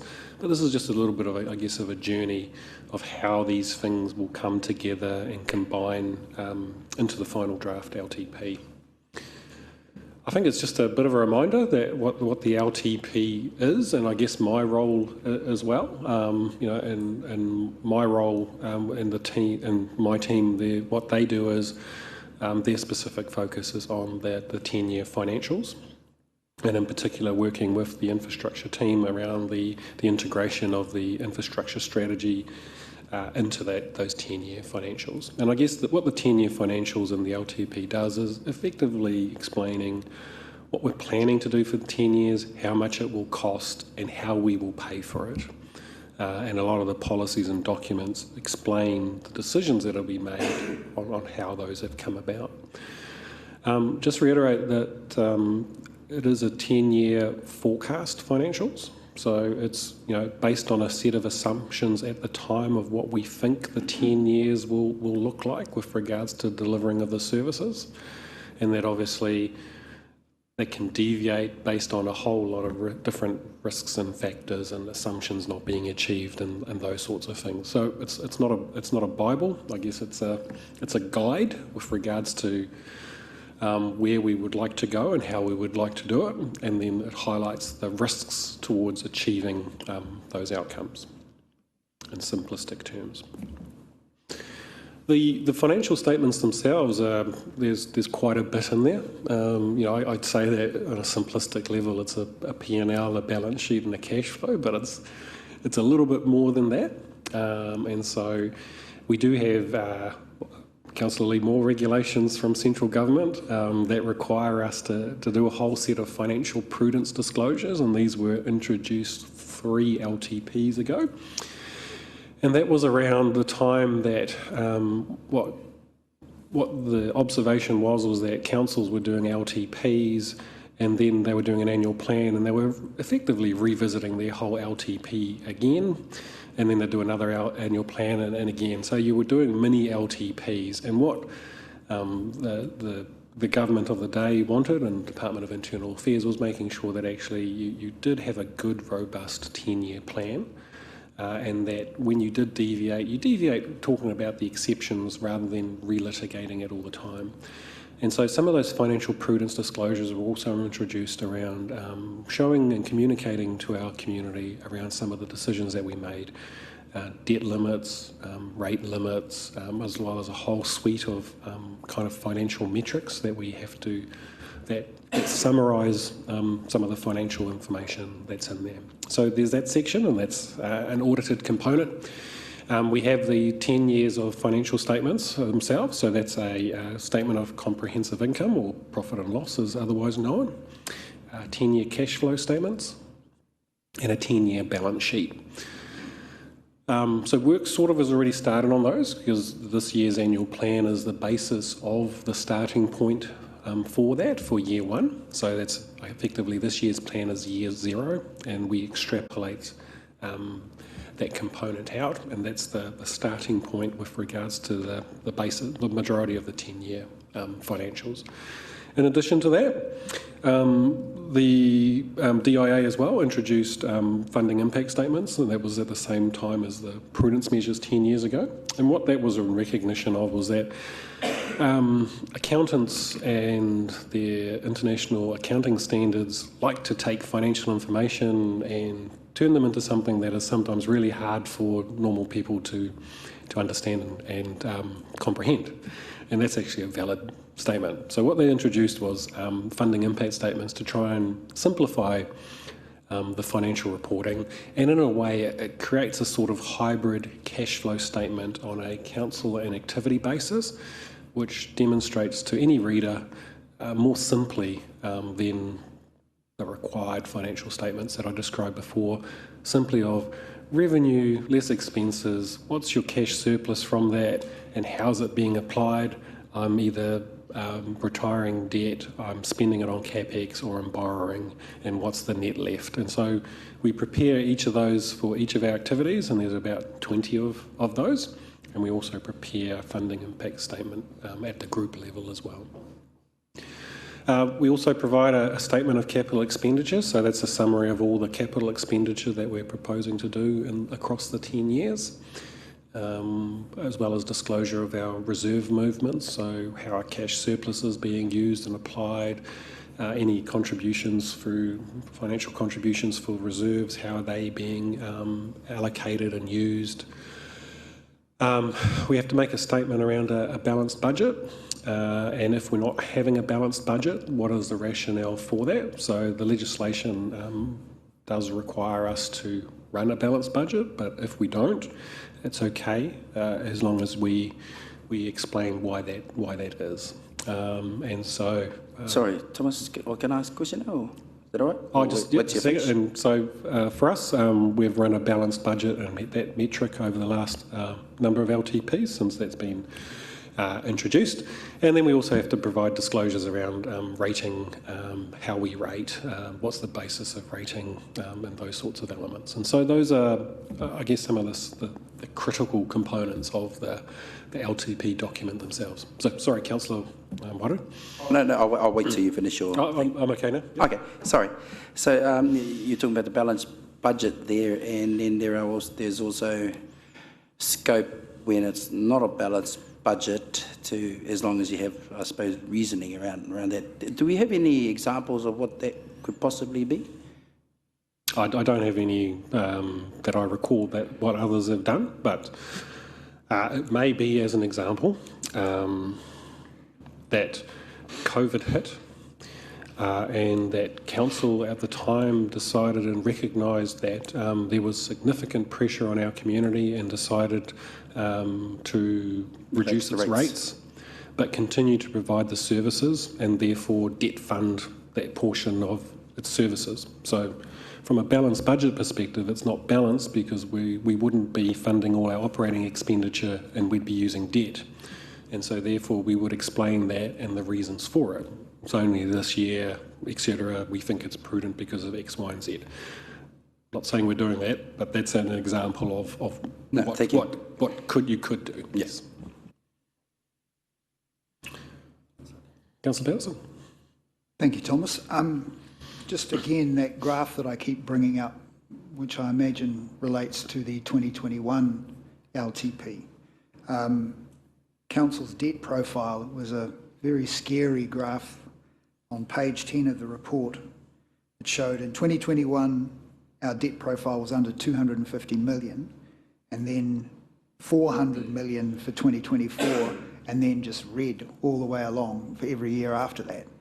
So is that, you would have done all of this to lead into that? Yep, so the debt graph that you're discussing, I think, is in our financial strategy. Obviously, we have to model out what our debt looks like over the life of the plan. We have to talk about how it's being applied and what's driving it, and that's also one of the financial prudence disclosures that are on there. And so as part of this process, and you will give us directions and expectations with regards to what you would like to see our debt profile go, what you would like to fund and all those sorts of things. And as that all comes together, that will be reflected and for the community to understand the implications of that decision by that graph changing with regards to where our debt is projected to go. Yes. Thank you. Cool. There's a couple of actually key building blocks as well. So we've talked about the financial strategy, and we're going to go a little bit more detail on that. The other one is the infrastructure strategy, which is a significant piece of work. And so the financial strategy generally covers the 10-year window of the plan. The infrastructure strategy is 30 years. So it's a recognition that some of the decisions that we make with regards to looking after our assets are a little bit longer than the 10-year window. And so has been extrapolated out to 30 years, and some even choose to do it a little bit longer if they've got that information available. underpinning any set of financial forecasts, or as we call it, prospective financial statements, is the forecasting assumptions. And so they underpin what we expect to happen, where the risks are, how we're managing those risks. And so therefore into the future, if we deviate from our forecasted financials, the readers can understand that it might be that we expected X to happen, but it didn't happen, but Y happened, and you can always refer back to the financials to say, well, that was an underpinning assumption that we thought would happen, but the world has changed and something was different. And so the assumptions are also always critically important when you do prospective financial statements and cash flow statements. And they're also supported by a handful of policies, and the three big ones in particular are revenue and financing policy and the funding policy table. That effectively identifies what our revenue sources are, how we are collecting them, and on an activity basis how we do those sorts of things, so how we fund each of our individual activities. And the table will summarise that, and I've got an example of what a little bit further on what that table looks like. And I'll talk about some of the work that we're doing in that space following on from the annual plan discussion, where there was a lot of feedback and questioning around further opportunities to transition away from a core rating revenue base to exploring more opportunities around where fees and charges could be more appropriate. So I'll talk a little bit about that. Treasury and liability is around how we manage our investments, but in particular around how we manage our debt and our long-term debt. And the rates funding impact statement is how we rate and what the impact of that is on our community. So the financial strategy. So I guess, what is a financial strategy? And I guess everyone is different, and I guess I'll liken it to maybe some examples of people in different stages of their lives. A young couple, maybe renting, maybe choosing to do future things and save up towards buying a house, or going on a holiday, or repairing something, or doing stuff. And so they'll have an understanding of what their objectives are. They'll understand what their current financial constraints are and what their obligations are and what the future may bring, and they'll put a plan in place with regards to working towards and achieving that. And that couple's financial strategy and what they'd like to get out of life and what they're working towards is likely going to be a little bit different from myself, a little bit later on in life. Children, own my own home, and I might have a different set of objectives that I'm working towards. And so I'll have a slightly different financial strategy that works towards achieving my family's outcomes that I want, which again will be different from a retired couple who are, again, children have left home, completely different circumstances, and they maybe have a different financial strategy where they're on fixed incomes and those sorts of things, and their financial strategy of what they want to achieve will be different as well.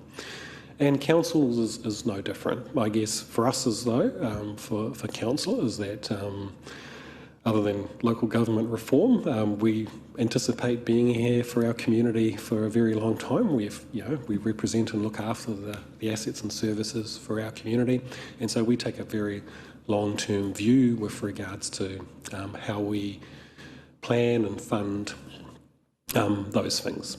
And so, as you will go through the individual different strategies and policies and the infrastructure strategy and what you want to achieve and how you want to achieve it, you'll make decisions around levels of rates, use of targeted rates versus general rates, whether fees and charges should be increased or not, whether we could introduce a new charge for X or Y, whether we stop doing a certain activity and maybe that revenue stream can be redeployed for other aspects, whether you choose to borrow for X and Y, or you want to have more cash flow available to retire debt quicker, all those sorts of things. All those kinds of decisions will be reflected within the financial strategy. And so the financial strategy will be that golden thread that goes through the whole long-term plan, as well as into the infrastructure strategy around providing that coherency around the financial implications of the decisions that you will make in front of you. And I guess it's a tool for the public to see from a simplistic perspective around the understanding quickly the rationale for why you've made some of those certain financial decisions.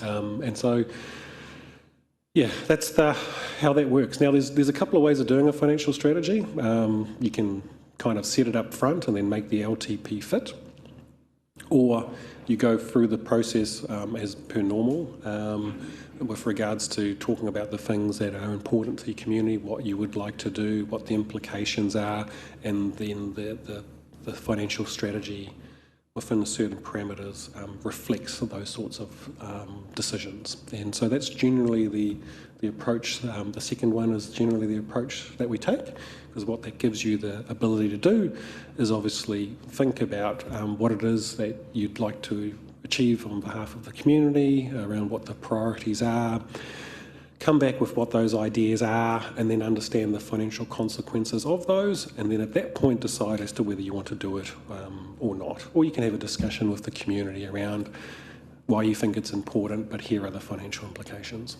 and that's reflected. And so that's the approach that we take. Any questions to that?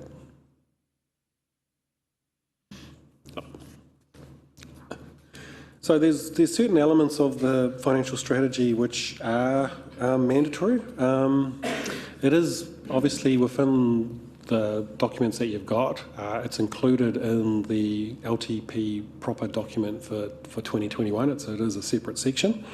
And at the start of our existing 2021 LTP, there is a section at the front which is financial strategy at a glance. So anyone can have a look at that glancing section as well and get a bit of a feel of what that golden thread was through that LTP at the time.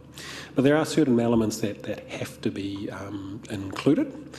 One of them is population change, and so we will have a discussion around projected population growth, and I know people will have differing views of what that is and what the implications are.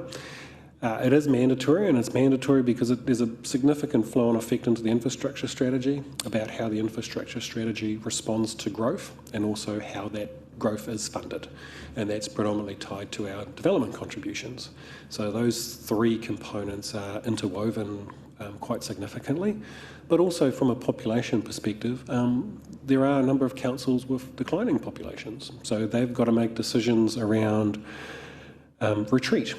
Maybe it's a reduction in services. Maybe it's a consolidation of their infrastructure into a smaller footprint versus an incredibly high growth council like Tauranga, which has massive growth challenges as, Tauranga and Auckland as well, grow at quite astronomical rates. And so where are they planning that growth to occur? What is the infrastructure needed to service that area? But also, what's the impact on its other services? Are they going to need more aquatic centres?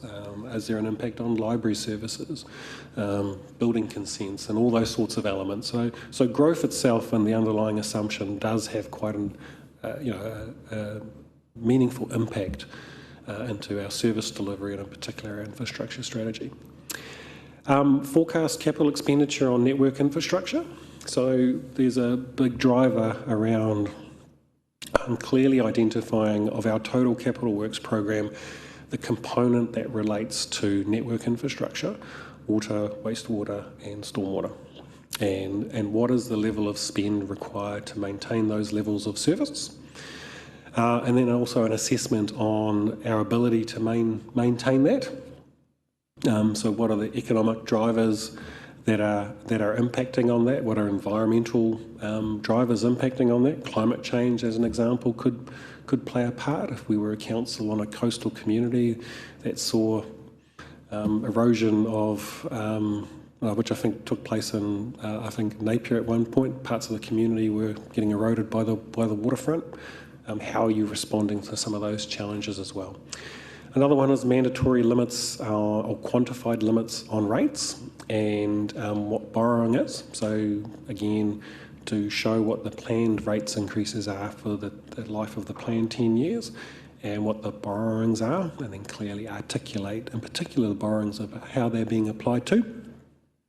And the other one around what securities have been given and what's the objectives of our financial investments held. And so some councils do have quite large investment portfolios. And so how are those funds being used for the benefit of the community? And so they would articulate how they would come in and subsidise their services, as an example, or keep rates down.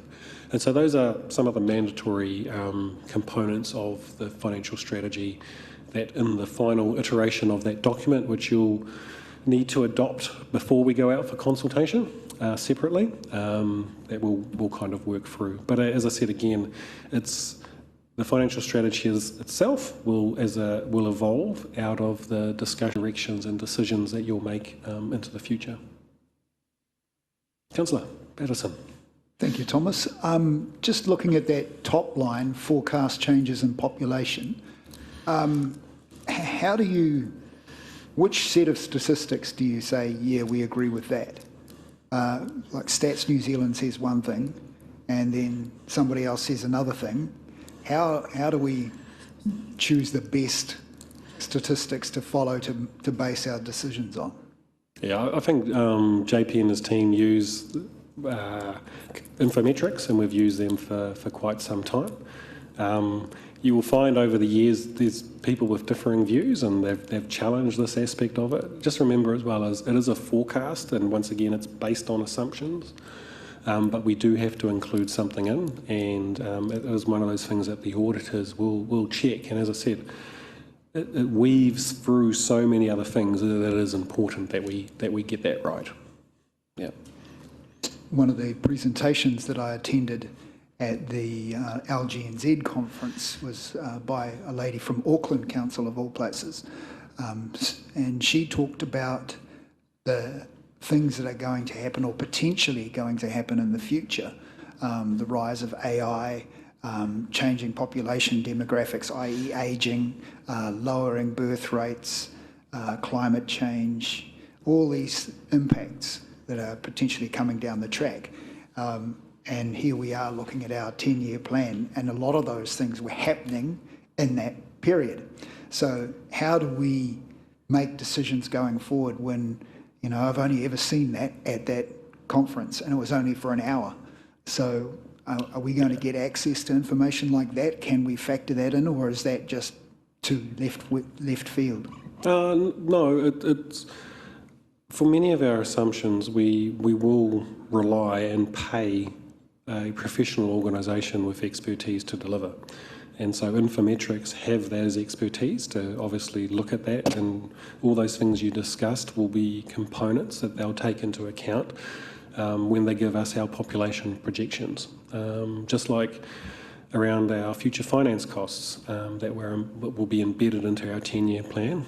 We work with PwC and their advisory arm with regards to leveraging their expertise and experience around delivering a finance rate applicable for every year, same as CPI. And so, we will work with professional qualified organisations to deliver those assumptions. It's not something that we would make up ourselves because we don't have the expertise to do that.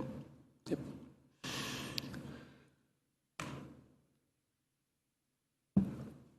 Funding and financial policies, so that was the next set. The big one there is the revenue and financing policy. So that's effectively explains how we've arrived on why we've chosen to fund our services and projects the way that we have. Why we've applied rates, general rate, targeted rates, why we've done fees and charges, and why we've set them to the levels that we have. So that is actually a mandatory component of the LTP, what we call the proper. So the final LTP document has a revenue and financing policy in that you will adopt separately, and will be a standalone document as part of that LTP. And so it's as I said, mandatory section, and it's guided by Section 102 of the Local Government Act. And some of the things that need to be, and then in addition to that, I think I've got my slide around the wrong way here. One of the other policies are liability management policies, so that's how we manage our debt and sets the policies and parameters of how we manage that debt.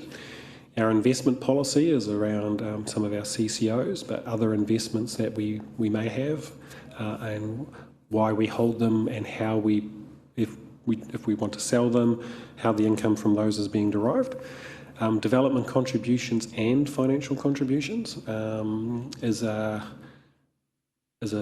another policy that in itself will have separate consultation as part of the LTP as well with regards to the changes needed in the development contribution to reflect maybe any changes in investment that we may have in growth infrastructure in our LTP. We also have a policy on remission and postponement of rates, in particular around general title, and we also have a separate policy for Māori freehold land. In our case, the two are quite similar, but we do have a requirement to have the two. And so before that, I'll probably dive into funding of council services a little bit more. Any questions on that? Yeah, just a couple of things, Thomas. First one was the mandatory, what's the policies you're just talking about there, and there was one there where you have to, was the rates or something? Oh, fees, setting the fees and all that. So is the policy sort of the process by which you set those fees, or are we setting the fees? I'll show you in a second. Getting into now. Yeah, Okay, yep. Yeah. And that'll hopefully explain how we do that. Okay, cool. Sorry. And the other one was going back a little bit around the infometrics. Mm-hmm. So that's what you said that's what this council has used in historically. Yes. Yep. How accurate has it been? Has it been pretty on point or up and down in terms of population growth? I think the accuracy of year to year is debatable, but the trend appears overall seems to be consistent with what we're seeing. Yeah. Now that's not to say something could change significantly this year or the next and change. Oh no, but you're saying in general we're going in the right direction. But talking direction. to JP, we seem over the medium to longer term consistent with where those projections are. That's good to know. Thank you. Yeah. So. Just, Councillor Patterson, yes? Yeah, just going back again to the earlier slide that you said you got out of order. You talked about the setting of revenue, or where is it? Can you go back again? Sorry. Yeah, the revenue and financing policy. The choice of funding tools used to fund its services and projects. So, for example, let's say if we decide to go down the path of rating vacant land, we have to then provide a reason as to why we're doing that, how much money that's going to generate, etc., etc. And that has to be included in that as just as an example. That one would be in our rating policy, but yes. Yep. So, and the same could be said for if we decide to put in a charging policy out at the lakes for the use of the boat ramps, etc., etc. We have to have an actual business case that stacks up. Is that correct? We won't have that level of granularity in those documents. They're much more higher level. But if a decision was made to do that, then that would be reflected in our list of fees and charges. Yep. So this is more at a high level, and the next few slides will hopefully provide you a little bit more information on that. So the policy itself needs to be compliant with Section 103 of the Act. Sorry, I hate quoting legislation, but unfortunately when we're doing this, the kind of component, we're always brought back to legislation to make sure that it is compliant and includes everything. And so, it must state the sources of income and how they are be to use for funding operations. So, and in particular, I guess if you look at it currently, so, for us, we talk about rates and general rates, and there's, within our existing policy, there's user charges for regulatory charges, planning, permits, fees, fines, disposal fees. So it talks about things at at a very high level, not to the point of giving the detail of animal control fee for X versus Y. That's a lot more detail that kind of sits elsewhere and sits in our list of fees and charges. And what it's done is, and I expected this was incredibly difficult to read on the screen, is the decisions that you make sit within the funding policy table. And these are all included in our LTP. And what I have done is, hopefully, is that better to read? On that screen. Yeah, on that screen. Is it goes through each of our activities and talks about how we fund that. So what we generally do is, and if we look at the first one, we can either choose maybe the district library or the aquatic centre is probably two easy ones. The top one is the aquatic centre. You ask yourself the question of who uses it and who benefits from it.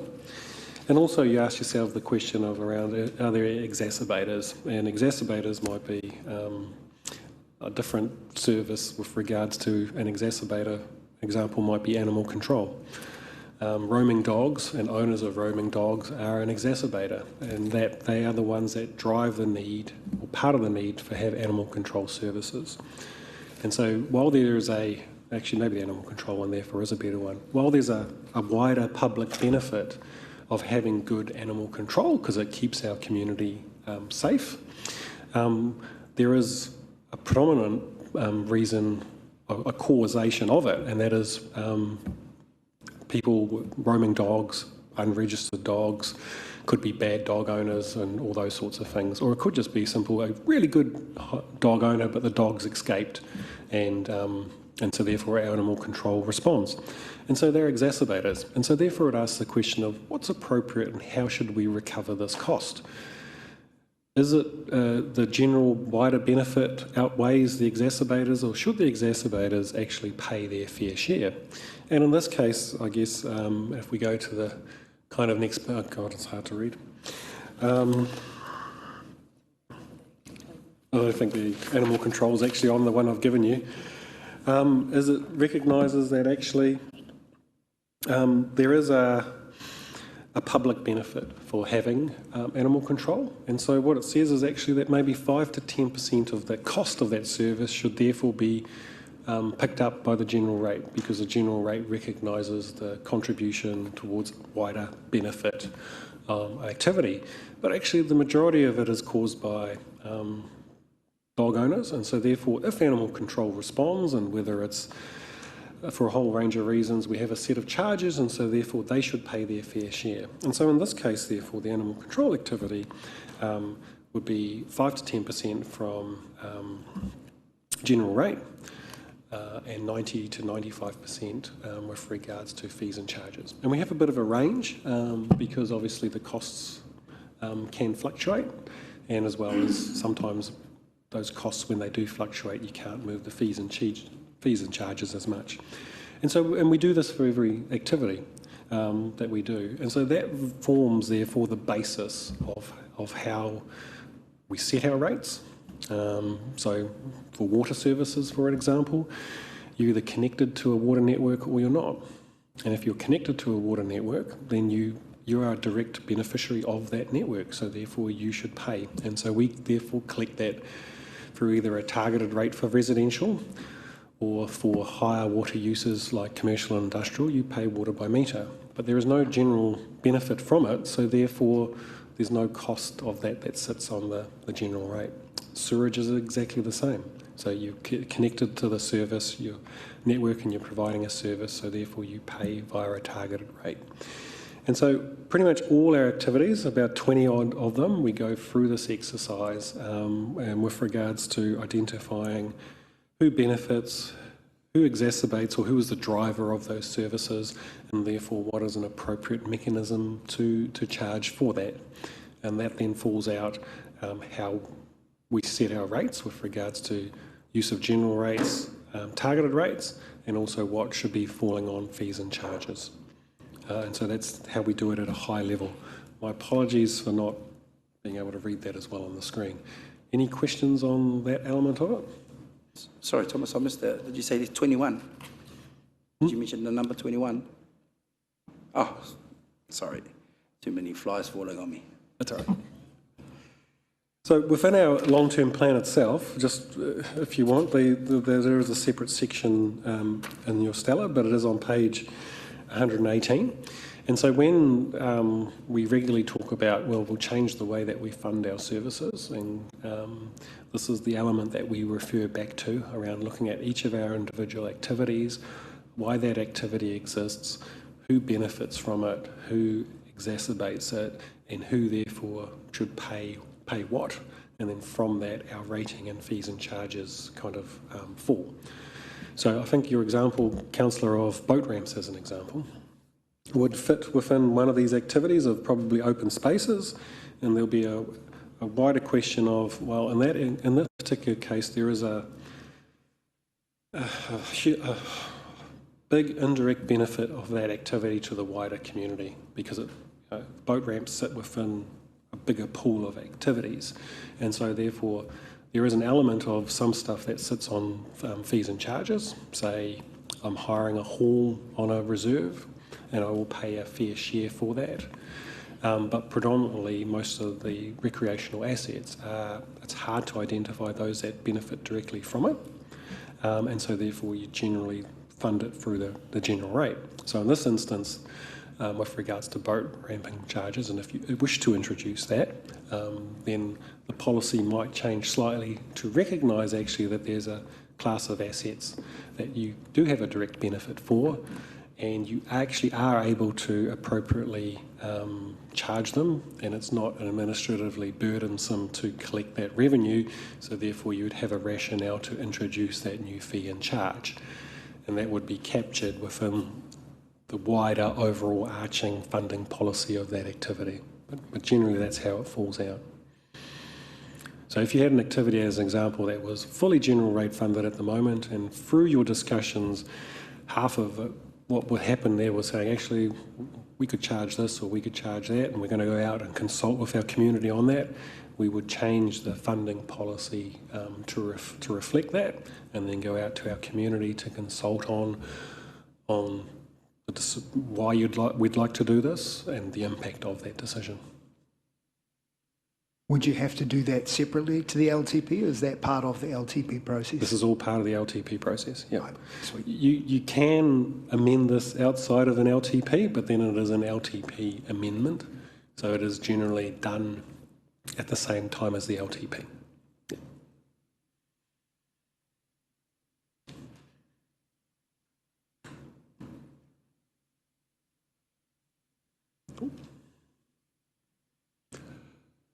I might have done 20 minutes.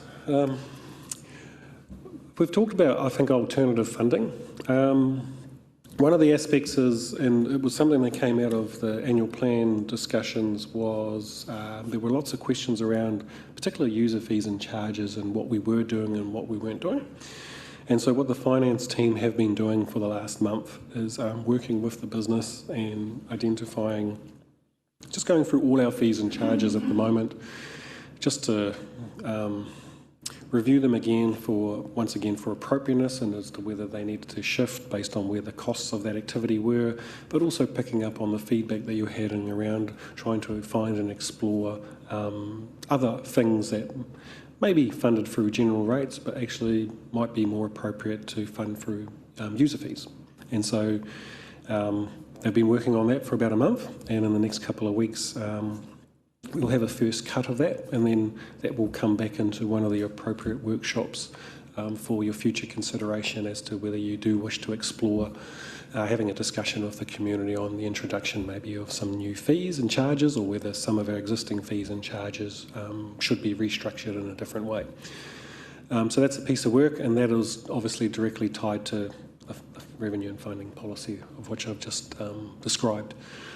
One of the other things that we've probably talked about is, or you may have heard of, is special purpose vehicles, and so that's predominantly around off-balance sheet debt.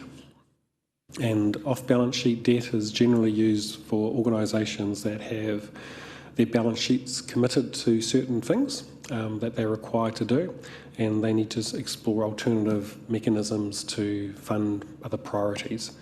A good example is Tauranga City Council's recently entered into a special purpose vehicle in conjunction with a number of government agencies like Waka Kotahi, I think KO as well, and have packaged up, I think, $800 million worth of work.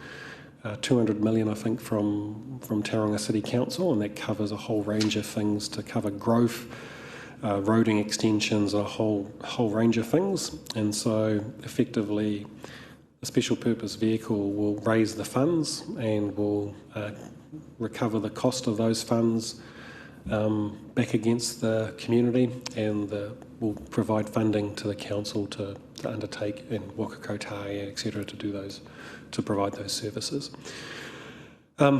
People do raise it as an opportunity. In talking to Tauranga City Council, what they found, so they explored a couple of ways of doing it, and where they've landed on is because a special purpose vehicle does have substantial establishment costs, and it has a higher cost to operate than just borrowing directly from the LGFA or the bank. And so therefore they had to have huge scale to make it work, which is why I said that 800 million of work that they've packaged together. They also tried to use it to help private developers with regards to encouraging more greenfield developments for both residential, commercial and industrial to help accelerate development to support their growth.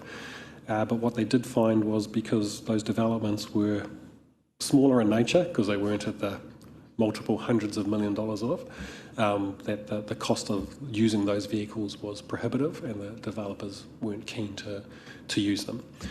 Where it has worked successfully is probably more Auckland, where I think Auckland City Council and I think Fulton Hogan or a few others have partnered together to deliver quite substantial greenfield developments.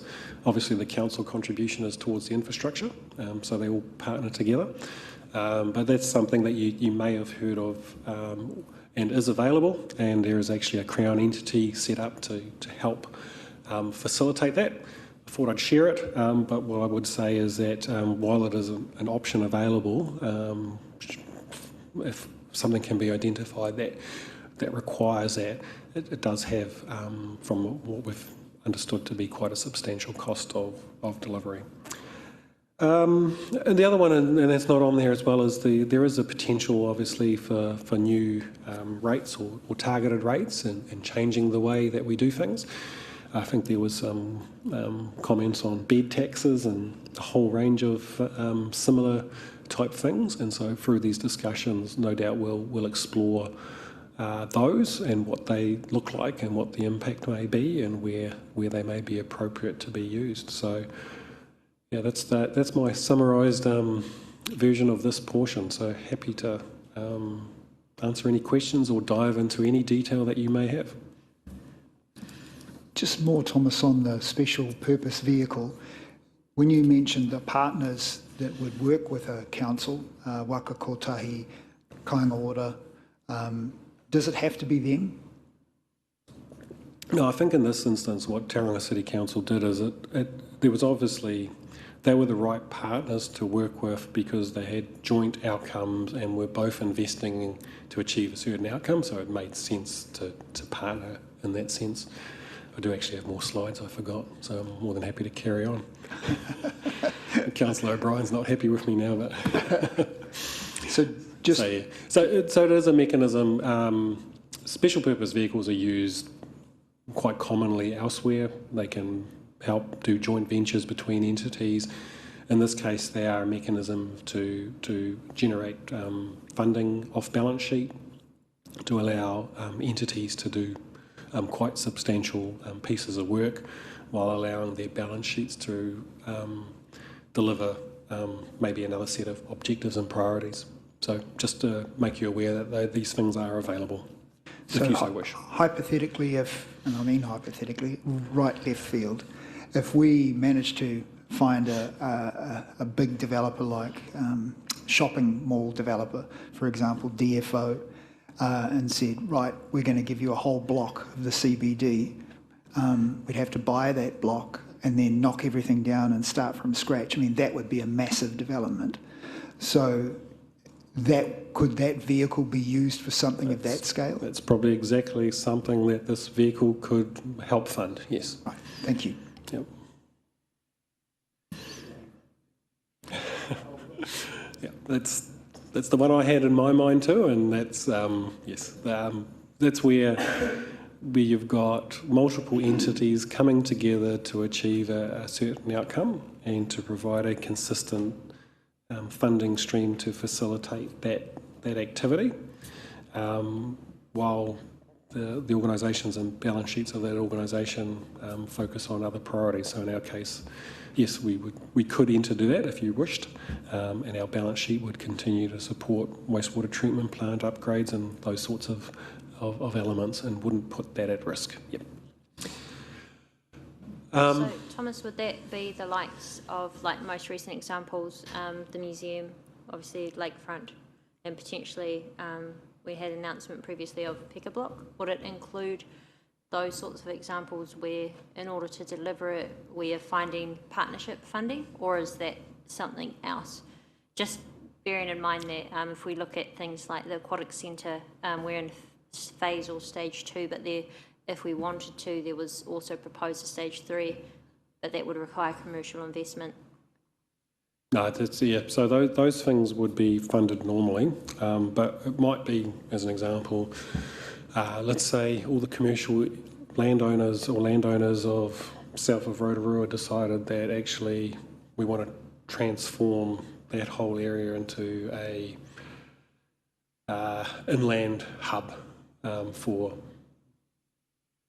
from a logistics perspective, and connected rail networks and roading and all the rest, and it identified hundreds of millions of dollars worth of work, and it also required Waka Kotahi to do improvements to the state highway, and then let's pretend that rail is also brought to it and connected to the port, so it includes Kiwi Rail. Then that whole package could be brought together and funded through a special purpose vehicle. So it's kind of looking at much bigger, more place-changing projects versus maybe the smaller ones which we fund ourselves. Yeah. Cool. The infrastructure strategy. Now, I'm not going to go into a lot of detail on this because Stavros and his team will have a much more comprehensive presentation on the details of it. But it's probably just a little bit of a reminder of that we do look on after $1.7 billion of assets on behalf of our community. It has an annual depreciation expense now of $39 million. Now, we need to fund that depreciation, and the reason we need to do that is because obviously the depreciation is, and the funding of that is used to pay for the renewal of that asset class. Of that, about 1.3 billion relates to close to the infrastructure assets. So there's obviously a land component and a building component, but the majority of it is reflected in the cost of the water network, wastewater network, stormwater networks, and treatment plants. The infrastructure strategy is outlined again in the Local Government Act. This one's Section 101. And so it is a very comprehensive document. From memory, it is close to 200 pages with regards to detail, going through all our asset classes. And in behind that, it is supported by detailed asset management plans for all our critical assets and networks. And so when this document comes together, it's actually fully audited once again by Audit New Zealand. That will go back to the individual asset management plans and ask details and questions of the assets, and have we taken everything into account, and how are we funding it, and how are we looking after it, and then we'll trace all these elements back into that final document.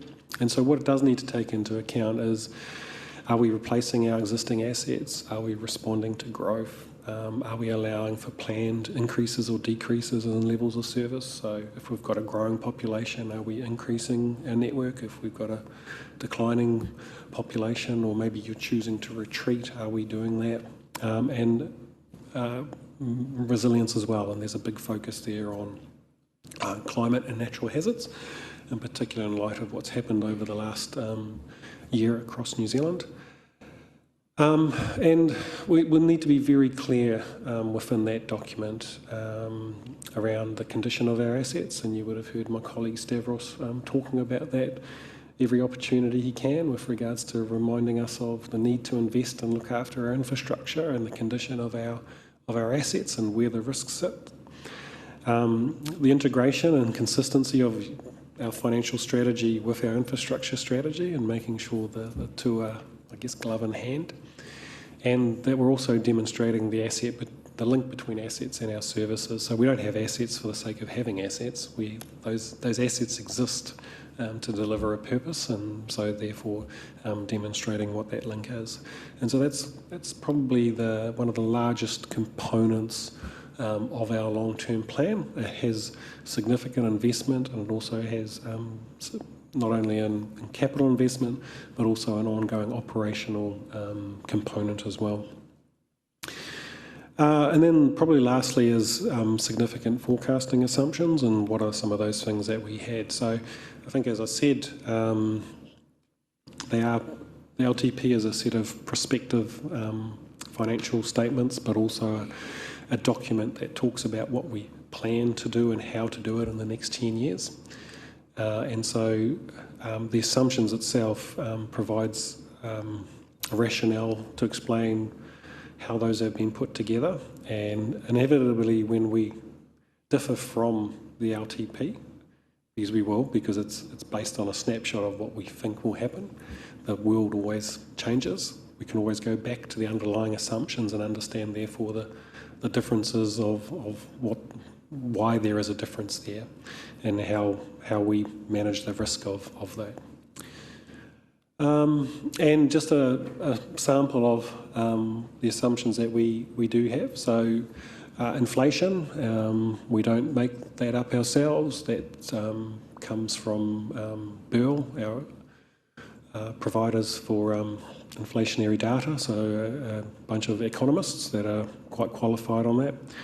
Asset lives, obviously they fall within out of our asset management plans, which look at our existing assets and as a whole give some commentary around what the useful lives of our assets are. Growth, again, Infometrics provides us that. We need to make an assumption on the number of rating units, whether it's increasing or decreasing based on what's happening with growth, but also maybe potentially societal change. That's another aspect of the cost of growth. So we need to clearly identify what infrastructure is needed to support that growth, but also how it is funded. And that's tied to our development contributions policy and how that's going to change and respond to what we may include in the plan. Subsidies, asset revaluations, interest on borrowing, as I said, talked about how PwC provides us assistance with regards to modelling what the cost of borrowings will look like for the next 10 years. Insurance, what insurance cover we have got, what we haven't got, potentially what if we're choosing not to insure certain assets, why that is, and what are the risks associated with that and the implications, et cetera, et cetera. And so the big ones, and we won't talk about Three Waters reform again, but that is a big one that will impact us. And as we know as well with those 5 Cs that I mentioned before, climate change will also be a significant assumption that will be explored in depth by our auditors as we go through this journey. So with that, that is the end of my presentation. So I'm happy to go into any detail and anything else that you may wish to discuss. Councillor Patterson. Thank you. Just the insurance issue. I noticed also up there you had local disasters, local natural disasters. So firstly, what's the difference between local disasters and local natural disaster? I'll have to look at the policy, but I guess one could be a rain event and one could be an economic local disaster. There could be a whole range of different things. Yeah. Okay. Or a chemical explosion or a fire. Yep. Okay. So with the insurance, one of the Zone 2 meetings I went to for LG&Z, they had Aon Insurance do a risk presentation. And they talked about, particularly with earthquakes, since the big earthquake down in Christchurch and then Rangiora, whatever it is, they talked about councils needing to have a good hard look at big assets, for example, the stadium. And their angle was, if you have an earthquake that is so significant that it destroys your stadium, which is, let's face it, it is a bit old, but it was pretty robust when it was built, that if it was that significant that fell over, then you've got a lot more problems to worry about because the rest of town would be far worse. So their angle was, do you actually bother insuring that? Because if it's going to be something so significant that it would destroy that, you're going to have bigger problems to worry about than the stadium. So do you go through those kind of considerations? Not at that. So from a simplistic perspective, the majority of our $1.7 billion of assets are covered by insurance, but they're covered to the extent for disaster, not for what you and I might experience in our day-to-day lives. Like if I take a house, for example, I've got maybe $1,000 deductible, and if I've got a leak in my kitchen, I'll do a claim and I might get a $6,000 repair or something done to it. Our policies aren't designed to do that. So we carry the risk of some of that lower stuff, and we do that by having a higher deductible.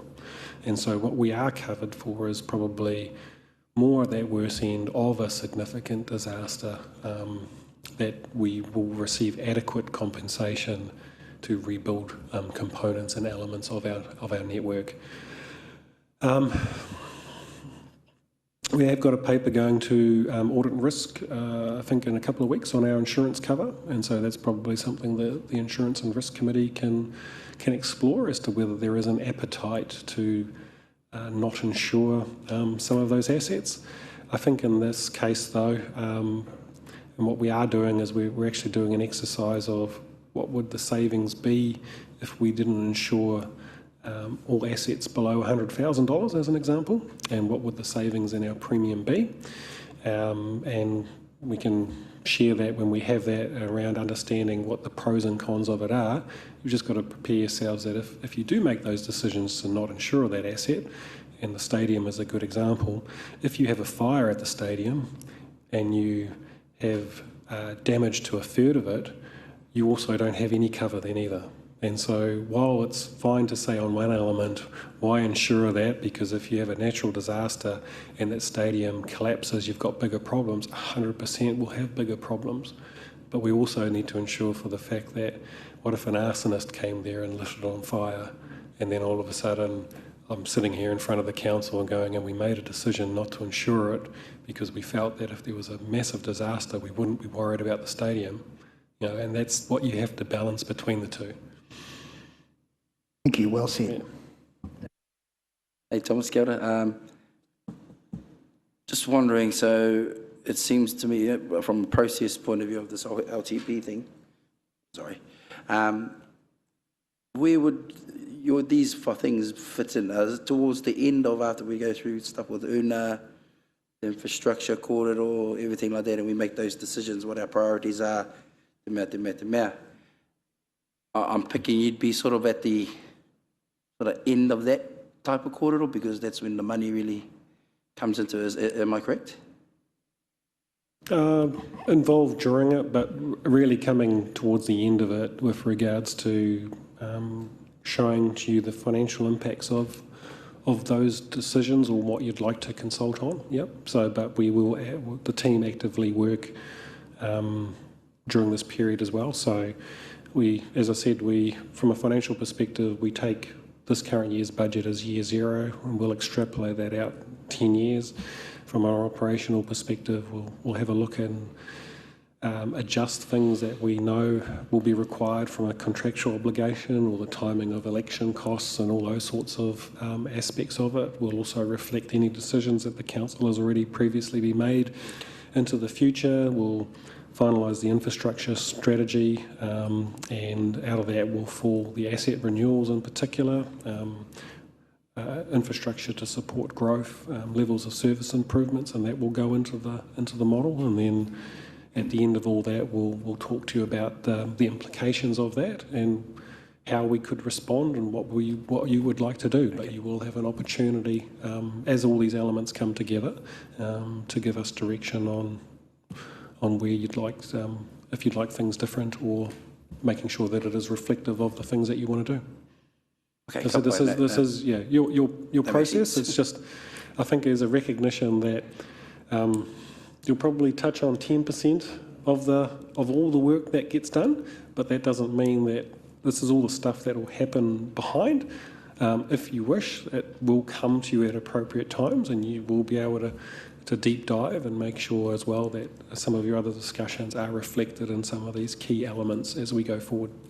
And so, and just in regards to the policy, setting policies, or well, I suppose reviewing the current policies, and it's just to make sure that after we settle on a preferred model, that the policies are, I suppose, they match, so they are complementary of each other. Is that the point of? Well, okay, kia ora. The other question I have, given there's an FDS hearing, or they've had the hearings, but a decision to be made, I think it's sometime in November. Would, in particular, the short to medium term, I suppose, vision in that FDS, the 3 years to 10 years, I think it is, or 0 to 10 years actually, which fits perfectly into an LTP plan. What sort of impact will that have on how we plan the long-term plan, if any? From memory, I'm not too familiar with the FDS process, unfortunately. It's obviously the growth element of it, and in particular around the infrastructure strategy, around how to support that growth. And so those are probably the two major components that will have an impact on the LTP. Well, why I bring it up is because that's, I think, as flagged, if JP was here, he might have been able to tell me, I think it's the end of November, I think, is when we're going to make a decision on that, or bring it to council for a final decision. But given we're going to be doing this process, and so what we're in September now, October, November, and the 3 months is to quote Una, the crunchy time. How can will there be scope enough to add in the outcome of the FDS into the plan at that point in time? Hope so. I guess this is one of the challenges that we've got at the moment of different works of stream mandated by government, I guess, that are overlapping with an LTP process, and we've tried to try and juggle all these elements and bring them all together in the end. So it will be a challenge, and there's a risk to it. Same goes for PC9 as well. Yeah, So, but that's just something that the organisation has to balance on your behalf and bring it back to you appropriately and talk about the risks. So yeah, it won't be smooth sailing, but it's going to be. I suppose as long as we're aware, Yeah. Those things are going to be coming up, Yeah. and the staff are definitely aware as well. Yeah. So I just don't want us to go way down the track and then end up with contradicting plans. I'll jump in there too. And I suppose this is that balancing act, and sometimes it means going around in circles for us as staff a couple of times too. JP will be covering off elements of the FDS development in his workshops and how they align to existing key priority areas that you have. So the FDS in itself is almost like a bit of a foundational piece of work for the council that needs to feed into the LTP as well. So kind of walking along in parallel at the moment, and then it's a balancing act to bring it all together at the end. The timing's all a bit weird, isn't it? Reason I'm asking, I'm just mindful there are a lot of things in the FDS that have been identified for future growth in particular. and that's when the infrastructure kōrero comes into it, and so it's all sort of connected and interwoven, same as PC9. So I just thought, oh, well, at least we're aware of it, and we just have to wait until we get to that point and we come up with a plan to move forward. Kia ora. And I would tautoko your comments, Councillor Waru, on that. We can't really come out with an LTP without knowing all of that information, so it's all integrated. It just makes sense. And the other one is I know I've harped on about it, but the Play, Active Recreation and Sport Plan, that's a serious part of this too. So we've got 4 different work streams that need to be brought together so we can incorporate all of that in our decision making to come up with the right strategy, so we don't have to go back and revise anything. I'd hate to, as you say, start this process and get to the end and go, oh, hang on, we forgot this. So, well, I hope, as you see, JP, he's all over it. Those things. So hopefully he comes up with a mind-blowing kōrero for us to go forward on. Play, Active Recreation and Sports field strategy work is linked to the community priority, of which you'll have a workshop based around that as well. So, yep, that's coming in the next couple of weeks. Ka pai. Yep. So just on that, there has been a lot of toing and froing, I suppose, having a look at calendars, trying to not conflict with committee meetings and council meetings. So we will be updating your calendars today, hopefully, with all of the subsequent LTP forum workshops, that are coming up. So we'll get those into your calendars, and I'll also provide a full schedule into your LTP projects folders that actually outlines the workshops and what each workshop is going to be covering. So you'll see the calendar appointment, but the calendar appointment really only sort of gives that one-off view of what you've got on this week. The schedule will actually give you a nice picture of everything that we will be covering in this process.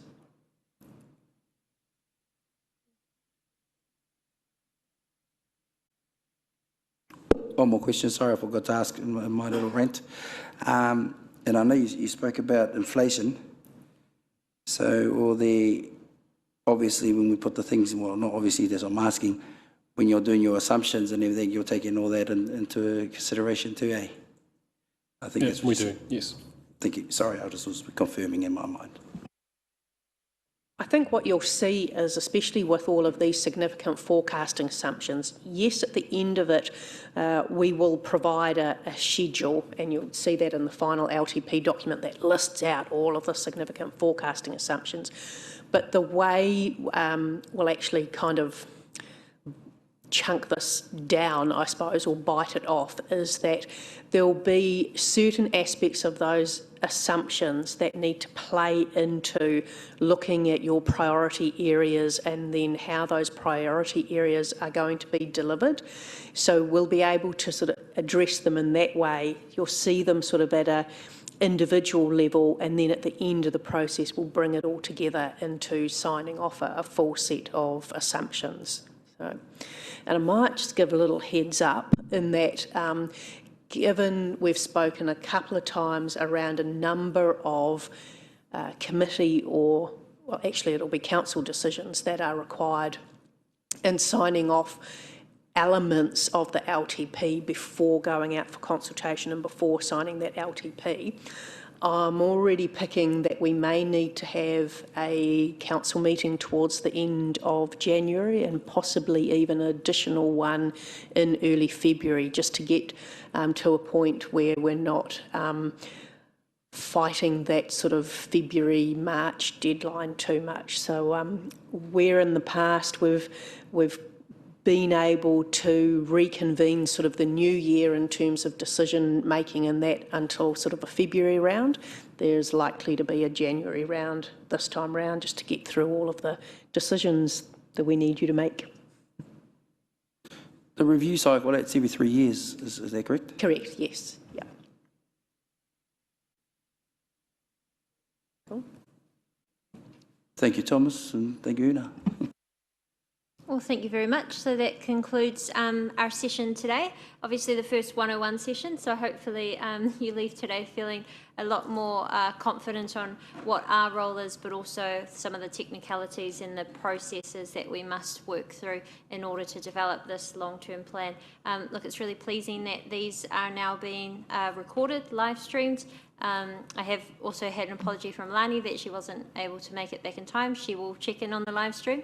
But as we move forward, also just a reminder that for those members of the public that may be interested in this, to refer them to either the live stream or they are welcome to attend these meetings in person in the gallery. So thank you very much, Una and Thomas, for your overview. I see that there is quite a bit of background information in your Stellas as well, and that can be found under projects and then LTP in there too. So that's us for today. Thank you very much. And I'd now like to invite Councillor Maxwell to close our hui with the karakia, if you'd like.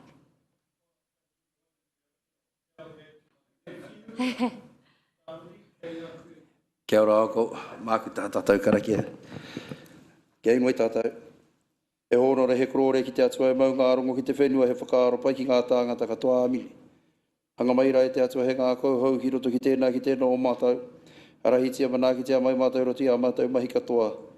E pā e ihoa e orana e mana ana i ngā taumutu ngā kore he korore ki toa ingoa tapu. Āmini. Amen. Thank you. Before the councillors head off, can I just give you a bit of a heads up before you move away?